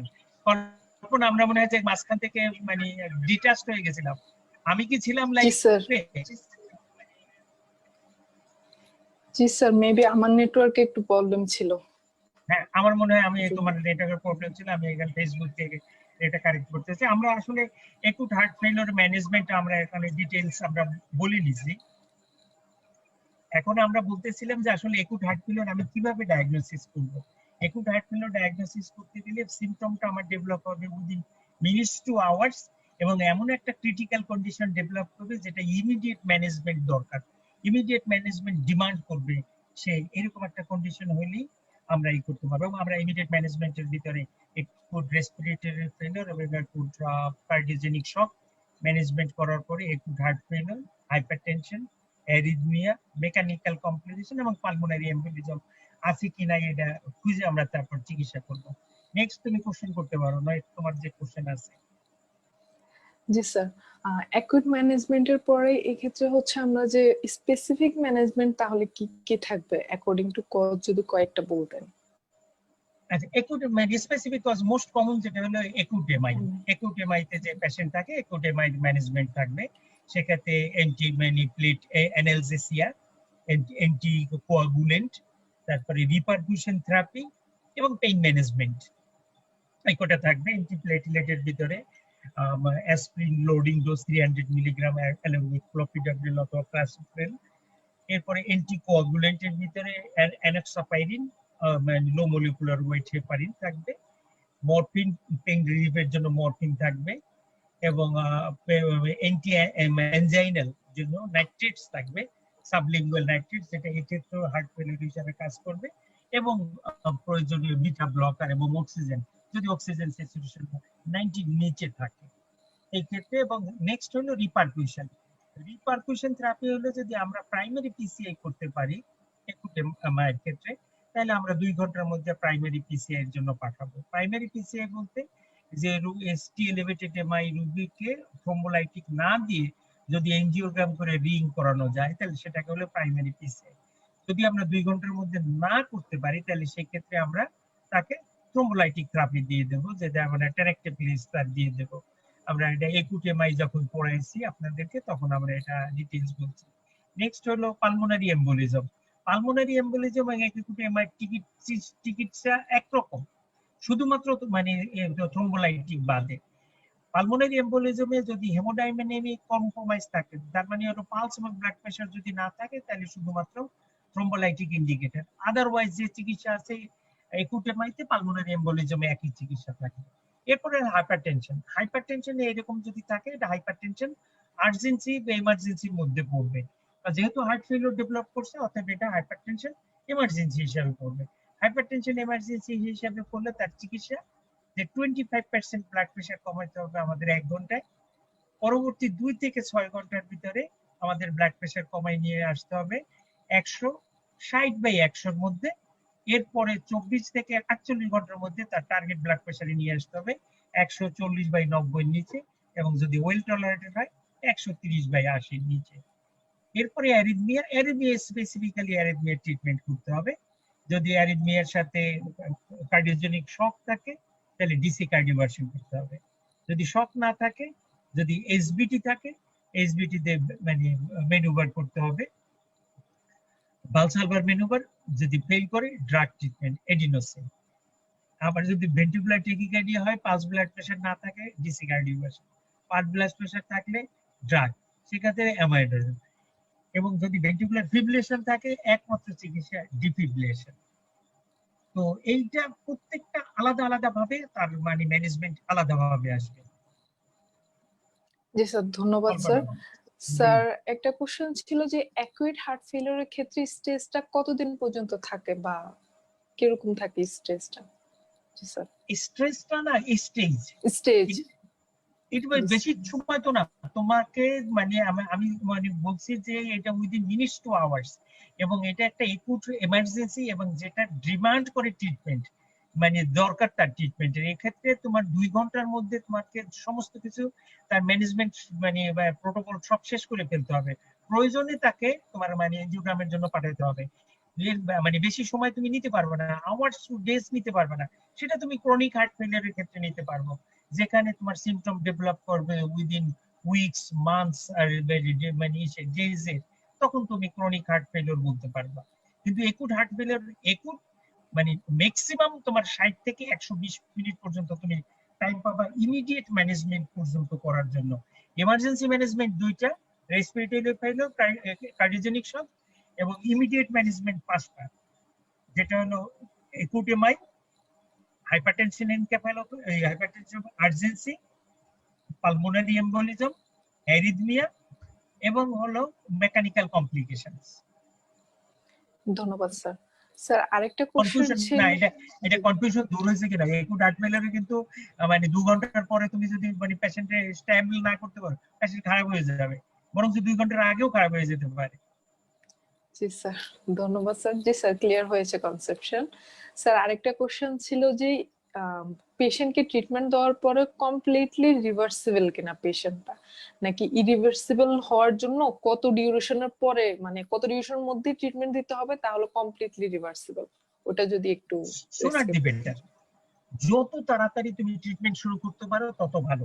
পরীক্ষার সময় তোমাদেরকে আমরা জিজ্ঞাসা করি যে মায়োকার্ডিয়াল ইনফ্রাক্ট হয়ে গেছে, তুমি আমাকে একটু বলো যে ইনফ্রাক্ট এরিয়া কি হবে, ইনফ্রাক্ট এরিয়া সারা জায়গাটা কি হবে। এইটুক তোমার কাছ থেকে দিয়ে তোমাকে জাজ করা হয় যে তুমি আসলে কি বুঝো কি বোঝো নাই, চিকিৎসা কতটুকু লাগবে কি লাগবে না। যে জায়গাটা এমআই হয়ে গেছে সেই জায়গাটা থিনিং এবং স্ট্রেসিং হবে, এবং সেটা থিনড আউট হবে, এবং রিমেইনিং যে জায়গাটা থাকবে মানে রিমেইনিং মায়োসাইট থাকবে, সে এই থিনিং এবং ইসের জন্য ওভারকাম করার জন্য সে হাইপারট্রফি হবে ইনিশিয়ালি, এবং আলটিমেটলি ডাইলেটেশন হবে। সবকিছু মিলে hypertrophy, dilatation, thinning and stressing সবকিছু মিলে ভেন্ট্রিকুলার মানে রিমোডেলিং হবে। এই ভেন্ট্রিকুলার রিমোডেলিং ফেয়ারের জন্য তোমার এসি ইনহিবিটর তোমাকে দেওয়া হয়, এবং এটা তুমি যত আর্লি শুরু করতে পারবা তত তুমি এটা থেকে তাড়াতাড়ি শুরু করতে পারবে। এই জন্য আমরা বলি যে এসি ইনহিবিটর অথবা এআরবি যত তাড়াতাড়ি sooner the better শুরু করা যায়, as soon as patients become cyanobacterially stable to start this drug, it should be started. তার মানে হলো যত তাড়াতাড়ি পেশেন্ট এই সমস্ত ড্রাগ দেওয়ার জন্য উপযুক্ততা অর্জন করবে তখনই, কারণ এসি ইনহিবিটর দিতে গেলে কিছু উপযুক্ততা লাগবে। এর প্রথম উপযুক্ততা হলো blood pressure, blood pressure at least systolic blood pressure 90 উপরে থাকতে হবে। এরপরে হলো পটাশিয়াম, পটাশিয়াম লেভেল 5 এর নিচে থাকতে হবে। এট বেস্ট মানে 5 হলে তোমার অ্যালার্মিং, 5.5 হলে তুমি দিতে পারবে না। ক্রিয়েটিনিন 2.5 এর উপরে গেলে তুমি দিতে পারবে না, 2.5 এর নিচে থাকতে হবে। এরপরে হলো প্রেগন্যান্সিতে তুমি দিতে পারবে না, bilateral renal artery stenosis, severe aortic stenosis, এইগুলো যে কন্ট্রাইন্ডিকেশন আছে সেইগুলোর ক্ষেত্রে তুমি দিতে পারবে না। কিন্তু এটা ড্রাগটা তোমার দেওয়ার আগে কন্ট্রাইন্ডিকেশন তোমার সার্চ করতে হবে। এই জন্য হার্ট ফেলিওর যদি তুমি যত দেরি করে ট্রিটমেন্ট শুরু করবে, অলরেডি হার্ট ফেলিওর একটা ইভেন্ট, হার্ট ফেলিওর নিজের কোনো রোগ না, কোনো একটা রোগের সে আলটিমেটলি প্রেজেন্টেশন, সে অলরেডি দেরি করে ফেলছে তোমার। এই জন্য সুগার ডিভাইডার তোমার ট্রিটমেন্ট যত তাড়াতাড়ি করে হার্ট ফেলিওরকে কন্ট্রোল করা রাখা যায় ততই ভালো। জি ধন্যবাদ স্যার। যে ড্যামেজটা হয়েছিল সেটা তো আর নরমাল হবে না স্যার, এটা যদি একটু ক্লিয়ার করতেন। হ্যাঁ, এটা মানে নরমাল হবে কি হবে না সেটা আন্ডারলাইং ইটিওলজির উপর নির্ভর করবে। মনে করো তোমার হলো মায়োকার্ডিয়াল ইনফার্কশন হয়ে গেছে, আমি যেটা বললাম কিছুক্ষণ আগে, এই মানে যে মায়োসাইটটা তোমার ড্যামেজ হয়ে গেছে সেটা আর ফিরবে না, কিন্তু রিমেইনিং মায়োসাইটস যে হাইপারট্রফি ডাইলেটেশনে ফেলিওর না হয় তার জন্য এসি ইনহিবিটর বিটা ব্লকার যদি আমরা শুরু করি এবং সাবসিকুয়েন্ট অ্যাটাক যদি না হয়, সেকেন্ডারি আর যদি অ্যাটাক মানে প্রিভেন্ট করতে পারি, তাহলে আমরা এই হার্টের ড্যামেজটাকে আমরা প্রোগ্রেশনটাকে প্রিভেন্ট করতে পারি। এবং যে সমস্ত পোস্টপার্টাম কার্ডিওমায়োপ্যাথি, যে কার্ডিওমায়োপ্যাথি নিয়ে যে সমস্ত মায়েরা আসে যাদের অন্য কোনো ইটিওলজি থাকে না, শুধু প্রেগন্যান্সি থার্ড ট্রাইমেস্টারে অথবা প্রেগন্যান্সি হওয়ার 6 মাস, কোনো কোনো বইতে 5 মাসও লেখে, 5 মাস বা 6 মাসের পরে যখন হার্টটা ডাইলেটেড হয়ে যায় এবং হার্ট ফেলিওর করে, এইটা কিন্তু মোর দ্যান 50% পেশেন্ট একদম রিকভারি করে। সেই ক্ষেত্রে হলো আন্ডারলাইং ইটিওলজির উপরে নির্ভর করবে যে কোন ফাংশন একদম ডিটোরিয়েট করবে, কোনটা একবারে মানে ইমপ্রুভ করবে, কোনটা ইমপ্রুভ করবে না। মানে দুইটা উদাহরণ দিলাম, একটা হলো পোস্টপার্টাম কার্ডিওমায়োপ্যাথির 50-50 উদাহরণ, মানে ভালো হয়ে যায় কিছুদিন পরে, বোঝাই যায় না 50% এর ক্ষেত্রে, আর 50% ক্ষেত্রে ইমপ্রুভ করে না। ঠিক ভালভুলার ইটিওলজি অথবা স্ট্রাকচারাল হার্টের যদি মানে ভলিউম ওভারলোডের ইটিওলজি, এটা যদি হার্টটাকে খুব বড় করে ফেলে ভলিউম ওভারলোডের জন্য, তখন সেখান থেকে হার্ট আর ফিরে আসে না। সেই জন্য এই সমস্ত স্ট্রাকচার মানে ডাইলেট হওয়ার আগেই, এলভি ডিসফাংশন ডেভেলপ করার আগেই যে আমার ডেফিনিট ট্রিটমেন্টে যেতে হবে, যে টু মানে prevent the further damage of the heart. G sir, ধন্যবাদ স্যার। স্যার আরেকটা কোশ্চেন এসেছিল সিনারিও বেস, যে 3 মাসেরও বেশি ধরে একজন 60 ইয়ার্স এর পেশেন্ট 3 মাসের বেশি হিস্ট্রি নিয়ে আসছে, যে এক্সারশনাল ডিসনিয়া, দেন হচ্ছে স্যার ইডিমা, লেগ সোয়েলিং নিয়ে আসলো, আর হচ্ছে স্যার অর্থোপনিয়া নিয়ে আসলো। ওই ক্ষেত্রে আমরা এটা কিভাবে ক্যাটাগরাইজ করব, বা ওই ক্ষেত্রে ম্যানেজমেন্টটা কি? এই যে দেখেন, আপনি 3 মাসের হিস্ট্রি বলছেন, তাহলে আপনার মানে বাই ডেফিনিশন এটা ক্রনিক হার্ট ফেলিওর। কিন্তু আপনি এখানে যোগ দিয়ে দিয়েছেন অর্থোপনিয়া, অর্থোপনিয়া যোগ দিয়ে দিয়েছেন, তার মানে হচ্ছে পেশেন্ট শুয়ে থাকলেও তার পেশেন্টের জানে এটা মানে সাডেনলি কোনো একটা মানে এক্সাইটিং ফ্যাক্টরের সাথে যোগ হয়ে তার হইতেছিল, নতুবা কিন্তু পেশেন্ট 3 মাস ধরে ভালোই ছিল, পেশেন্ট হয়তো একটু চলাফেরা করতে পারতো, কিন্তু এখন অর্থোপনিয়া যখন হয়ে গেছে, অর্থোপনিয়া মানে ইভেন মানে shortness of breadth, even on rest, সেটা যখন হয়ে গেছে, তাহলে সেটা ক্রনিক হার্ট ফেলিওরেরই স্টেজ এনওআইসি 4। আমরা এনওআইসি 4 আমরা বলি নাই, অর্থোপনিয়া মনে হয় এনওআইসি 4, এটা ক্রনিক হার্ট ফেলিওর। এই ক্ষেত্রে ট্রিটমেন্টের মানে মেইন প্রিন্সিপালস হবে হলো সিম্পটম রিলিভ করা, এবং তার হলো মরবিডিটি মর্টালিটি প্রিভেন্ট করা, এবং ফার্দার হাসপাতাল এডমিশন প্রিভেন্ট করা। এই তিনটা হবে এসে, এবং এই ট্রিটমেন্ট হবে যেহেতু ভলিউম ওভারলোডের এভিডেন্স আছে, ডায়াবেটিক্স, এসিএনএইট এবং বিটা ব্লকার, মিনারেলোকর্টিকয়েড অ্যান্টাগনিস্ট, এই পর্যন্ত হচ্ছে ফার্স্ট লাইন ড্রাগ দিয়ে রাখবেন। এরপরে যদি না হয়, তাহলে যদি টলারেট করতে পারে, তাহলে এসি ইনহিবিটরকে রিপ্লেস করবেন আর্নি দিয়ে, ইভাব্রেডিন, এরপরে হাইড্রোলাজিন ডিওক্সি নাইট্রেটস, এইগুলো দিয়ে। আলটিমেটলি যদি সেগুলো না হয়, কার্ডিয়াক ট্রান্সপ্লান্টেশন আছে। এবং এর আগের চিকিৎসার ভিতরে হলো পারসিস্টেন্ট সিম্পটম যদি থাকে ডিসপাইট অপটিমাম মেডিকেল ম্যানেজমেন্ট, তখন আপনি তাকে মানে আইসিডি অথবা সিআরটি করতে পারবেন, পেসমেকার লাগাইতে পারবেন। এই অপশন এটা আপনার এই সিনারি হলো ক্রনিক হার্ট ফেলিওরের সিনারি। জি স্যার, ক্রনিকের ক্ষেত্রে যে হিস্ট্রি ডিউরেশনের উপর ডিপেন্ড করে, নাকি অনেক সময় কি রিকারেন্ট অ্যাটাক হতে পারে, ওটাকে আমরা ক্রনিকে হ্যাঁ হতে পারে, ফেলতে পারি? মানে রিকারেন্ট অ্যাটাক হতে পারে, যেমন মানে acute on chronic, acute heart failure on chronic background. Chronic heart failure আছে একটা পেশেন্টের, বছরের পর বছর, মনে করো মাইট্রাল স্টেনোসিসের একটা পেশেন্ট, সে ক্রনিক হার্ট ফেলিওর অবস্থায় আছে, হঠাৎ করে তার এট্রিয়াল ফিব্রিলেশন ডেভেলপ করলো, অথবা টেকিকার্ডিয়া ডেভেলপ করলো। টেকিকার্ডিয়া ডেভেলপ করলো, যে আগের যে কথা বলছি যে ভেন্ট্রিকুলার ফিলিং হলো না, যার জন্য লেফট এট্রিয়াল প্রেসার বাড়লো, সেটা পালমোনারি প্রেসারের বাড়লো, সেক্ষেত্রে সে হার্ট ফেলিওর নিয়ে প্রেজেন্ট করতে পারে। এই যে acute presentation, chronic heart failure made present with acute presentation কি আসতে পারে, একুট অন ক্রনিক। জি, ধন্যবাদ স্যার। স্যার কল্পনা। এই ক্ষেত্রে ফেট কি হবে হার্ট ফেলিওর পেশেন্টের, ওটা যদি ডেসক্রাইব করতেন। কোনটা আমি বুঝিনি, আমার তো বুঝাও। স্যার এই ক্ষেত্রে ফেট কি হবে হার্ট ফেলিওর পেশেন্টের, যদি ডেসক্রাইব করতেন। আচ্ছা, হার্ট ফেলিওরের পেশেন্টের ফেট আসলে খুব ভালো একটা কিছু, যদি মানে করতে চাই তাহলে আমাদের এডিকুয়েট ট্রিটমেন্টের ভিতরে রাখতে হবে। আমরা যদি হার্ট পেশেন্টের ট্রিটমেন্ট এডিকুয়েট করতে পারি, হার্ট ফেলিওর সিম্পটম যদি কন্ট্রোল করতে পারি, তাহলে হার্ট ফেলিওরের পেশেন্ট দীর্ঘদিন ভালো থাকতে পারে। কিন্তু হার্ট ফেলিওর পেশেন্ট যদি ট্রিটমেন্ট মানে ফেল করে, ট্রিটমেন্ট যদি কন্ট্রোল না করে, তাহলে যেগুলো হয় যে ইরিভার্সিবল হার্ট মানে ড্যামেজ দিকে চলতে থাকে, যেমন এলভি ফাংশন ডিটোরিয়েট করতে থাকে, হার্টটা কার্ডিওমেগালি হইতে থাকে, এবং আলটিমেটলি অ্যারিথমিয়া এবং মানে হার্ট ফেলিওর তো আছে, অ্যারিথমিয়া ডেভেলপ করে, এবং সাডেন কার্ডিয়াক ডেথ হয়ে যেতে পারে কোনো কোনো ক্ষেত্রে অ্যারিথমিয়ার সাথে। এর সাথে থ্রম্বোএম্বোলিক ম্যানিফেস্টেশন ডেভেলপ করতে পারে। এবং যেহেতু আমি আগের বারে বলছি যে উদ্ভিদ অর্গানে সে সাপ্লাই দেয়, অথবা অর্গানগুলো ফেল করবে, কিডনি ফেল করবে, লিভার ফেল করবে, এবং এই মেজর দুইটা অর্গান ফেল করলে আলটিমেটলি যে এনজাইম গুলো তৈরি করে, লিভারের যে এনজাইম গুলা থ্রোম্বোএমবোলিক ম্যানিফেস্টেশন প্রিভেন্ট করার জন্য অ্যান্টিকোয়াগুলেন্ট যে সমস্ত ফ্যাক্টর গুলো, এগুলা তৈরি হবে না, যার জন্য থ্রোম্বোএমবোলিক ম্যানিফেস্টেশন হয়ে স্ট্রোক ডেভেলপ করবে। এর চেয়ে কমন যে কতগুলো কমপ্লিকেশন আছে, যে ইলেকট্রোলাইট ইমব্যালেন্স, ইলেকট্রোলাইট যে সোডিয়াম কম থাকে, পটাশিয়াম বেশি হয়ে যেতে পারে, কম হয়, ক্যালসিয়াম ম্যাগনেসিয়াম কমে, এই সমস্ত ক্ষেত্রে এই কমপ্লিকেশন গুলা সহ ডেভেলপ করতে থাকবে। জি, ধন্যবাদ স্যার।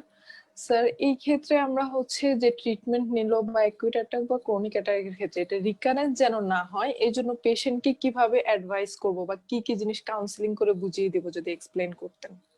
ধন্যবাদ স্যার। আচ্ছা, রিকারেন্ট যদি অ্যাটাক আমরা ফিরাইতে হয়, তাহলে আমার প্রথম ট্রিটমেন্ট অপশনে যেতে হবে, গোলে যেতে হবে। এই ক্ষেত্রে একটা এগ্রিমেন্টের মতো, রোগীর চিকিৎসা কিন্তু একমাত্র ডাক্তার কয়েকটা ঔষধ লিখে দিল আর রোগী এটা গিলতে থাকলো, তা কিন্তু না। এই ক্ষেত্রে হলো পেশেন্টের ভালো করে বুঝতে হবে, পেশেন্ট এডুকেশনটা হলো খুব ইম্পর্টেন্ট, যে আমার যে রোগটা হচ্ছে সেটা তার বুঝতে হবে, এবং এটা সিমটম গুলো বুঝতে হবে, যে এই সিমটম হলে এই রোগটা আমার হয়েছে, আমি বুঝতে পারবো কি কি করলে এই রোগটা বাড়তে পারে, সেটা তার ধারণা দিতে হবে, যে অতিরিক্ত উত্তেজনা এবং অতিরিক্ত পরিশ্রম, আনডু এক্সারসাইজ, এইগুলোর থেকে সে দূরে থাকবে, এবং ঔষধ নিয়মিত খাওয়া। মাঝে মাঝে আমাদের রোগীরা ভালো হলে ঔষধ ছেড়ে দেয়, এবং আমার ডাক্তারেরও কিছু প্রবলেম আছে, ডাক্তার হলো যে ম্যাক্সিমাম ডোজ ঔষধগুলো প্রেসক্রাইব করে না, যে ও যে ড্রাগ গুলো, যেমন এসি ইনহিবিটর বা বিটা ব্লকারের কথা বললাম, AC inhibitor beta blocker low dose দিয়ে শুরু করে ম্যাক্সিমাম টলারেটেড হাইয়েস্ট ডোজে যেতে হবে, কিন্তু অনেকেই ওই যে 2.5 মিলিগ্রামের বিসোপ্রোলোলের উপরে আর ওঠে না, কিন্তু এর ম্যাক্সিমাম ডোজ, যদি পেশেন্টের হাইপারটেনশন না হয়, ম্যাক্সিমাম টলারেট ডোজ 10 মিলিগ্রাম পর্যন্ত যাইতে হবে। এই পর্যন্ত গেলে পেশেন্টের ম্যাক্সিমাম টলারেটেড ডোজে গেলেই কেবল পেশেন্টের হার্ট ফেলিওর প্রিভেন্ট হয়, হার্ট ফেলিওর কন্ট্রোল হয়, নতুবা হার্ট ফেলিওর কন্ট্রোল হইতে থাকে না।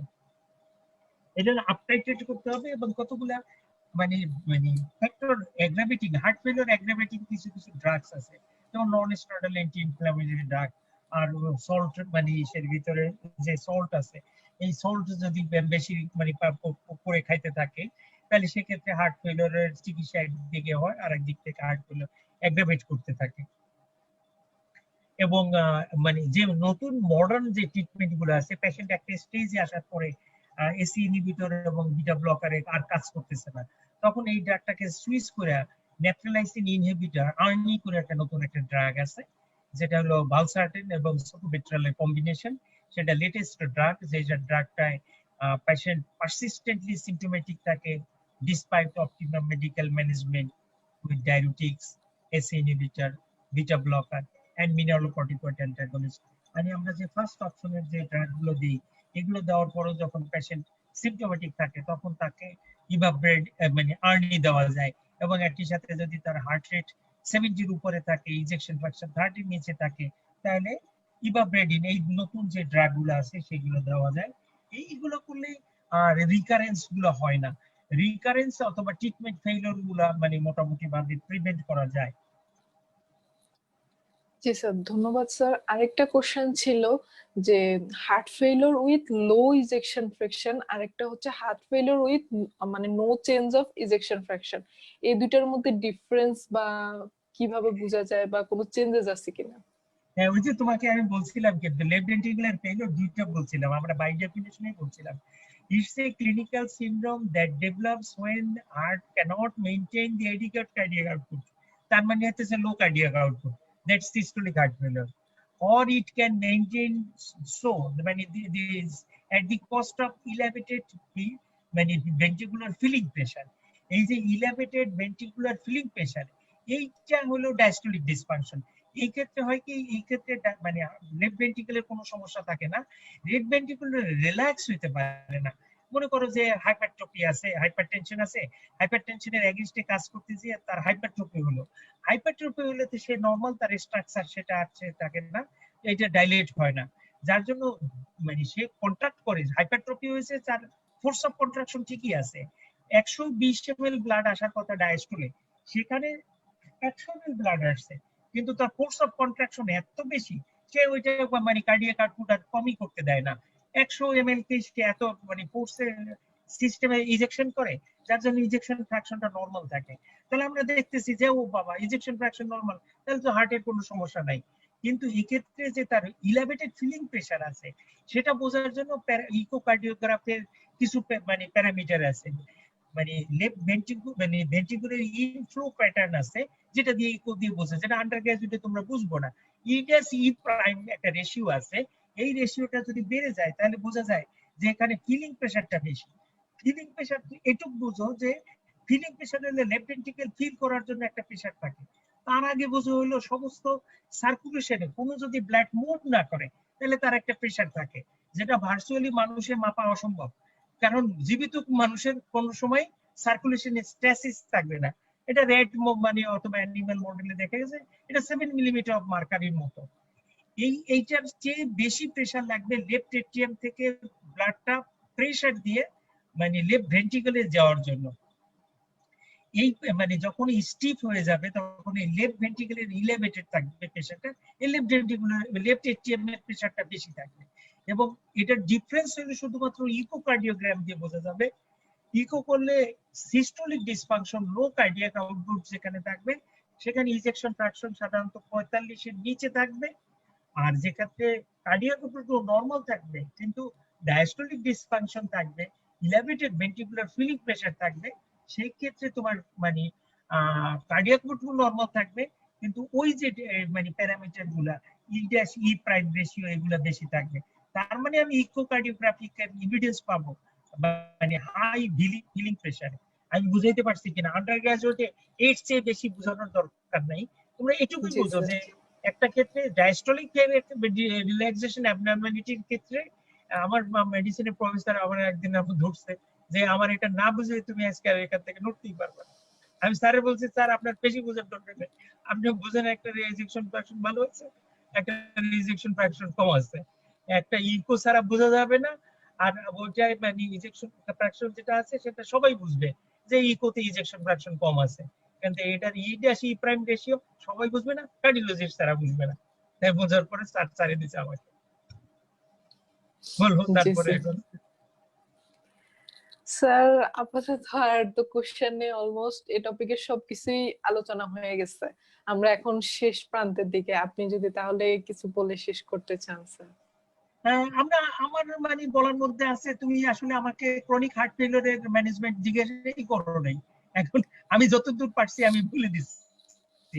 হ্যাঁ, আর হলো পেশেন্টে সবচেয়ে বড় যে ইম্পর্টেন্ট জিনিসটা আমি সেটা আমি বলতে চাই যে একটা পেশেন্টকে আমি কি অ্যাডভাইস দেব যে জিনিসটা না মানলে সে তার আসলে রিকারেন্স বারবার হবে, সেটা হলো পেশেন্টের এডুকেশন। এডুকেশন মানে explanation of the nature of the disease and treatment and self strategy.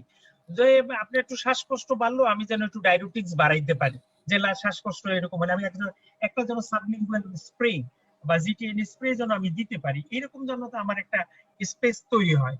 মানে ডায়েটের বিষয়ের মধ্যে আমি যেন কোনো ধরনের আনহেলদি ফুড অথবা হাই সল্টেড ফুড অথবা টিন যে ফুড আছে যে ফুড গুলোর ভিতরে প্রচুর পরিমাণে সল্ট দেওয়া থাকে, আমরা তো বলতে ভাতে তো খাবার তো সল্ট নেই না, আমি তো ক্যান বা টিনস এন্ড ফুড নেই, এবং এই প্রসেস ফুডে কিন্তু অনেক পরিমাণ সল্ট থাকে, এগুলো বন্ধ করতে হবে। প্লাস হাই সোসাইটিতে অ্যালকোহল এবং স্মোকিং দুই সোসাইটিতেই চলে। অ্যালকোহল মানে খুব হাই সোসাইটিতেও চলে, একদম লো সোসাইটিতেও চলে, শুধু মিডল ক্লাসরা অ্যালকোহল অ্যাভয়েড করে। অ্যালকোহল বন্ধ থাকবে, স্মোকিং সিজেশন থাকবে, এবং রেগুলার এক্সারসাইজ করবে। এবং ওই যে রিকারেন্স প্রিভেন্ট করার জন্য ভ্যাকসিনেশনের খুব ইম্পর্টেন্ট রোল আছে। ইনফ্লুয়েঞ্জা ভ্যাকসিন প্রতি বছর একটা করে ভ্যাকসিন দেওয়া যাবে, এবং এটা বাংলাদেশে অ্যাভেলেবেল। এই অ্যাডভাইসটা আসলে রোগীদেরকে মানে দিতে হয়, এবং রোগীদের এটা বললে রোগীদের এটা কভার করতে পারে। এবং আরেকটা জিনিস হলো ক্রনিক হার্ট ফেলিওর, আমি বলতে চাই যে chronic heart failure over months to year মানে ইয়ার্স এর মধ্যে থাকবে, এবং মাঝে মাঝে এটাকে এক্সাজারবেশন নিয়ে আসতে পারে। একুট এক্সাজারবেশন নিয়ে আসলে একুট ফেলিওর হিসেবে ট্রিট করবেন। ক্রনিক হার্ট ফেলিওর যদি থাকে, যেমন পেশেন্টের সিমটম সাইন এরকম করে থাকবে, সেইটার জন্য এইভাবে থাকলে তার সিমটম রিলিফ করবেন, এবং মরবিডিটি এবং মর্টালিটি প্রিভেন্ট করবেন, এবং হাসপাতালে ভর্তি হওয়া প্রিভেন্ট করবেন। এর চেয়েও আরেকটা জিনিস মানে রিস্ক ফ্যাক্টর, হার্ট ফেলিওরের এই রিস্ক ফ্যাক্টর গুলো আসলে আমরা আলাপ করি নেই। হার্ট ফেলিওরের রিস্ক ফ্যাক্টর আর ইসকেমিক হার্ট ডিজিজের রিস্ক ফ্যাক্টর মোটামুটি একই। হার্ট ফেলিওরের ক্লাসিফিকেশনে আমরা যেহেতু বলছি left heart failure, right heart failure এবং বাইভেন্ট্রিকুলার, এছাড়াও আমি আরো বলছি 9টা হার্ট ফেলিওরের ক্লাসিফিকেশন আছে। এর ভিতরে আমেরিকান কলেজ অফ কার্ডিওলজি তারা হার্ট ফেলিওরকে ভাগ করছে এ, বি, সি এবং ডি হিসাবে। এ আর বি আসলে মানে ক্লাসিক্যালি হার্ট ফেলিওরই না। এ হইতেছে এই সমস্ত পেশেন্ট, যে সমস্ত পেশেন্টের রিস্ক ফ্যাক্টর আছে, মনে করো ডায়াবেটিস এবং হাইপারটেনশন আছে, ডিসলিপিডিমিয়া আছে, স্মোকিং আছে, এই সমস্ত পেশেন্ট গুলো যে কোনো মুহূর্তে হার্ট ফেলিওর হতে পারে। অতএব এই পেশেন্ট গুলো হলো এই পেশেন্ট গুলোর যদি আমরা এই পেশেন্ট ট্রিটমেন্ট গুলো করি, হাইপারটেনশন, ডিসলিপিডিমিয়া এবং ডায়াবেটিস স্মোকিং সিজেশন করি, তাহলে আমরা হার্ট ফেলিওর প্রিভেন্ট করতে পারি। বি, যে সমস্ত পেশেন্টের স্ট্রাকচারাল অ্যাবনরমালিটি আছে, মনে করি আমরা অ্যাওর্টিক স্টোনোসিস আছে মাইল্ড, অথবা করোনারি আর্টারিতে একটা লিশন আছে, অথবা লেফট ভেন্ট্রিকুলার হাইপারট্রফি আছে, এই সমস্ত ক্ষেত্রে যদি আমরা হার্ট ফেলিওর, কিন্তু এখনো তার ফেলিওর ডেভেলপ করে নাই, তার মানে সিমটমস নাই, সাইন নাই এবং আন্ডারলাইং কজ উত্তর নাই, এই ক্ষেত্রে যদি এটা বি বলছে, এই গ্রুপটাকে যদি আমরা ট্রিটমেন্ট করি তাহলে আমরা হার্ট ফেলিওর প্রিভেন্ট করতে পারি। তাহলে হার্ট ফেলিওরের রিস্ক ফ্যাক্টর এবং যাদের এস্টাবলিশড স্ট্রাকচারাল হার্ট ডিজিজ আছে অথচ তাদের হার্ট ফেলিওর নাই, তাদেরকে যদি আমরা ট্রিট করি তাহলে কিন্তু আমরা হার্ট ফেলিওর প্রিভেন্ট করতে পারি। আর যাদের হার্ট ফেলিওর হয়ে গেছে, যাদের সিমটম আছে, সাইন আছে, আন্ডারলাইং ইটিওলজি আছে, তাদেরকে আমরা একটা স্টেপ মানে কেয়ার প্যাটার্নে নিয়ে আসতে পারি। স্টেপ কেয়ার প্যাটার্ন মানে যে যদি ভলিউম ওভারলোডের এভিডেন্স থাকে তাহলে তাকে ডায়াবেটিক্স দেব। ভলিউম ওভারলোডের এভিডেন্সের সাথেই প্রেজেন্টেশনে যদি এলভি ইজেকশন ফ্র্যাকশন 30 নিচে থাকে এবং ভেন্ট্রিকুলার ফিব্রিলেশন এবং ভেন্ট্রিকুলার টেকিকার্ডিয়া থাকে, তাহলে সেই পেশেন্টকে আইসিডি লাগানোর জন্য বলতে হবে। আবারও বলি, যে পেশেন্টের হার্ট ফেলিওর আছে, এলভি ইজেকশন ফ্র্যাকশন 30 নিচে আছে, কিন্তু তার প্রেজেন্টেশন ভেন্ট্রিকুলার টেকিকার্ডিয়া অথবা ভেন্ট্রিকুলার ফিব্রিলেশন, সেই পেশেন্টকে আইসিডি লাগাতে হবে। এরপরে যে পেশেন্টগুলো থাকবে সেই পেশেন্টগুলোর জন্য বিটা ব্লকার অথবা এসি ইনহিবিটর। সমস্ত পেশেন্টকে যদি ব্লাড প্রেশার ভালো থাকে এসি ইনহিবিটর এবং বিটা ব্লকার দিতে হবে। ইনিশিয়ালি খুব লো ডোজে দিতে হবে। আমরা হাইপারটেনশনে যদি মানে 5 মিলিগ্রাম দিয়ে শুরু করি, মানে হার্ট ফেলিওরে শুরু করব 2.5 মিলিগ্রাম দিয়ে, এরকম লো ডোজে, এবং কোনো কোনো ক্ষেত্রে 1.25 মিলিগ্রাম দিয়েও আস্তে আস্তে টাইট্রেট করে 2 থেকে 3 সপ্তাহ, 1 মাস পরে একবার ডোজটা আস্তে আস্তে টাইট্রেট করতে হবে। এসি ইনহিবিটর এবং এআরবি, এরপরে মিনারেলোকর্টিকয়েড অ্যান্টাগনিস্ট এমআরএ, এটা ফেল করলে তখন এসি ইনহিবিটর এআরবি উইথড্র করে আমরা আর্নি দিব। আর্নি শেষ করার পরে যদি ইভাব্রেডিন অথবা এর কম্বিনেশন দেব। আলটিমেটলি যদি হার্ট ফেলিওর সব কিছু ফেল করে তাহলে আমরা হাইড্রালাজিন এবং নাইট্রেটস দিতে পারবো এবং ডিগক্সিন। দেখো ক্রনিক হার্ট ফেলিওরের ডিগক্সিনের রোল অনেক নিচে, কিন্তু আমরা মানে সবসময় ডিগক্সিনকে ফার্স্ট লাইনে নিয়ে আসি, কিন্তু যদি হার্ট ফেলিওরের সাথে অ্যাট্রিয়াল ফিব্রিলেশন না থাকে তাহলে ডিগক্সিনের রোল নাই, এবং রোল যেটা আছে সেটা অনেক নিচের রোল, মানে খুব আশাতীত রোল না। সবকিছু করার পরও যদি রোগীর সিমটম না কমে তখন ডিগক্সিন দেওয়া যায়। ডিগক্সিনের কোনো পজিটিভ মানে রোল নাই, মর্টালিটি বেনিফিট নাই, মরবিডিটি বেনিফিট নাই, শুধুমাত্র হসপিটালাইজেশন প্রিভেন্ট করতে পারে। সেই জন্য আমরা এই 3টা রোলের মধ্যে একটা দিতে পারি। আর এরপরে হলো সার্জিক্যাল ম্যানেজমেন্ট কি আছে, স্যাররা জিজ্ঞাসা করবে যে সার্জিক্যাল ম্যানেজমেন্ট কি হতে পারে হার্ট ফেলিওরে। সার্জিক্যাল ম্যানেজমেন্ট হলো আমরা বলছি যে রিভাস্কুলারাইজেশন করা যায়, যদি করোনারি আর্টারি ডিজিজ থাকে এনজিওগ্রাম এনজিওপ্লাস্টি করতে পারি অথবা বাইপাস করা যায়। কোনো কোনো ক্ষেত্রে আইসিডি লাগানো যাবে, পেসমেকার বা সিআরটি রাখানো যায়, এবং ভেন্ট্রিকুলার অ্যাসিস্টেড ডিভাইস সবকিছু ফেল করলে, ড্রাগ ট্রিটমেন্ট ফেল করলে পেশেন্টে তখন রোগীকে কি লাগানো যায়, কার্ডিয়াক ট্রান্সপ্লান্টেশন করা যায়। এই যে এইভাবেই মানে হার্ট ফেলিওরের মানে চিকিৎসা করা যায়। একটা জিনিস আসলে হার্ট ফেলিওরে মনে রাখতে হয় যে বেসিক প্রিন্সিপালস যদি আমরা হার্ট ফেলিওরের মানে মনে রাখতে চাই, তাহলে আমরা মনে রাখবো যে আমরা মানে প্রিলোড মানে কমাইতে চাই, আমরা আফটার লোড কমাইতে চাই, এবং এট দি সেম টাইম আমরা কার্ডিয়াক কন্ট্রাক্টিলিটি বাড়াইতে চাই। প্রিলোড কমানোর জন্য আমাদের ডায়ুরেটিক্স এবং ভ্যানোডাইলেটরস আমরা ইউজ করব, আপলাট কমানোর জন্য আমরা এসি ইনহিবিটর এবং ব্যাসোডাইলেটরি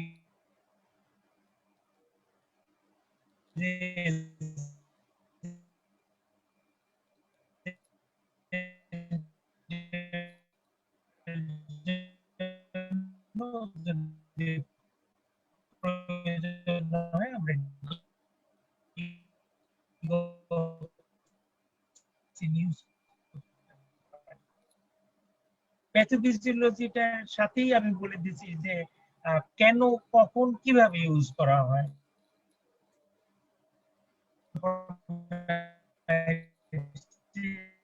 যদি তোমাদের দরকার হয় বলতে পারো।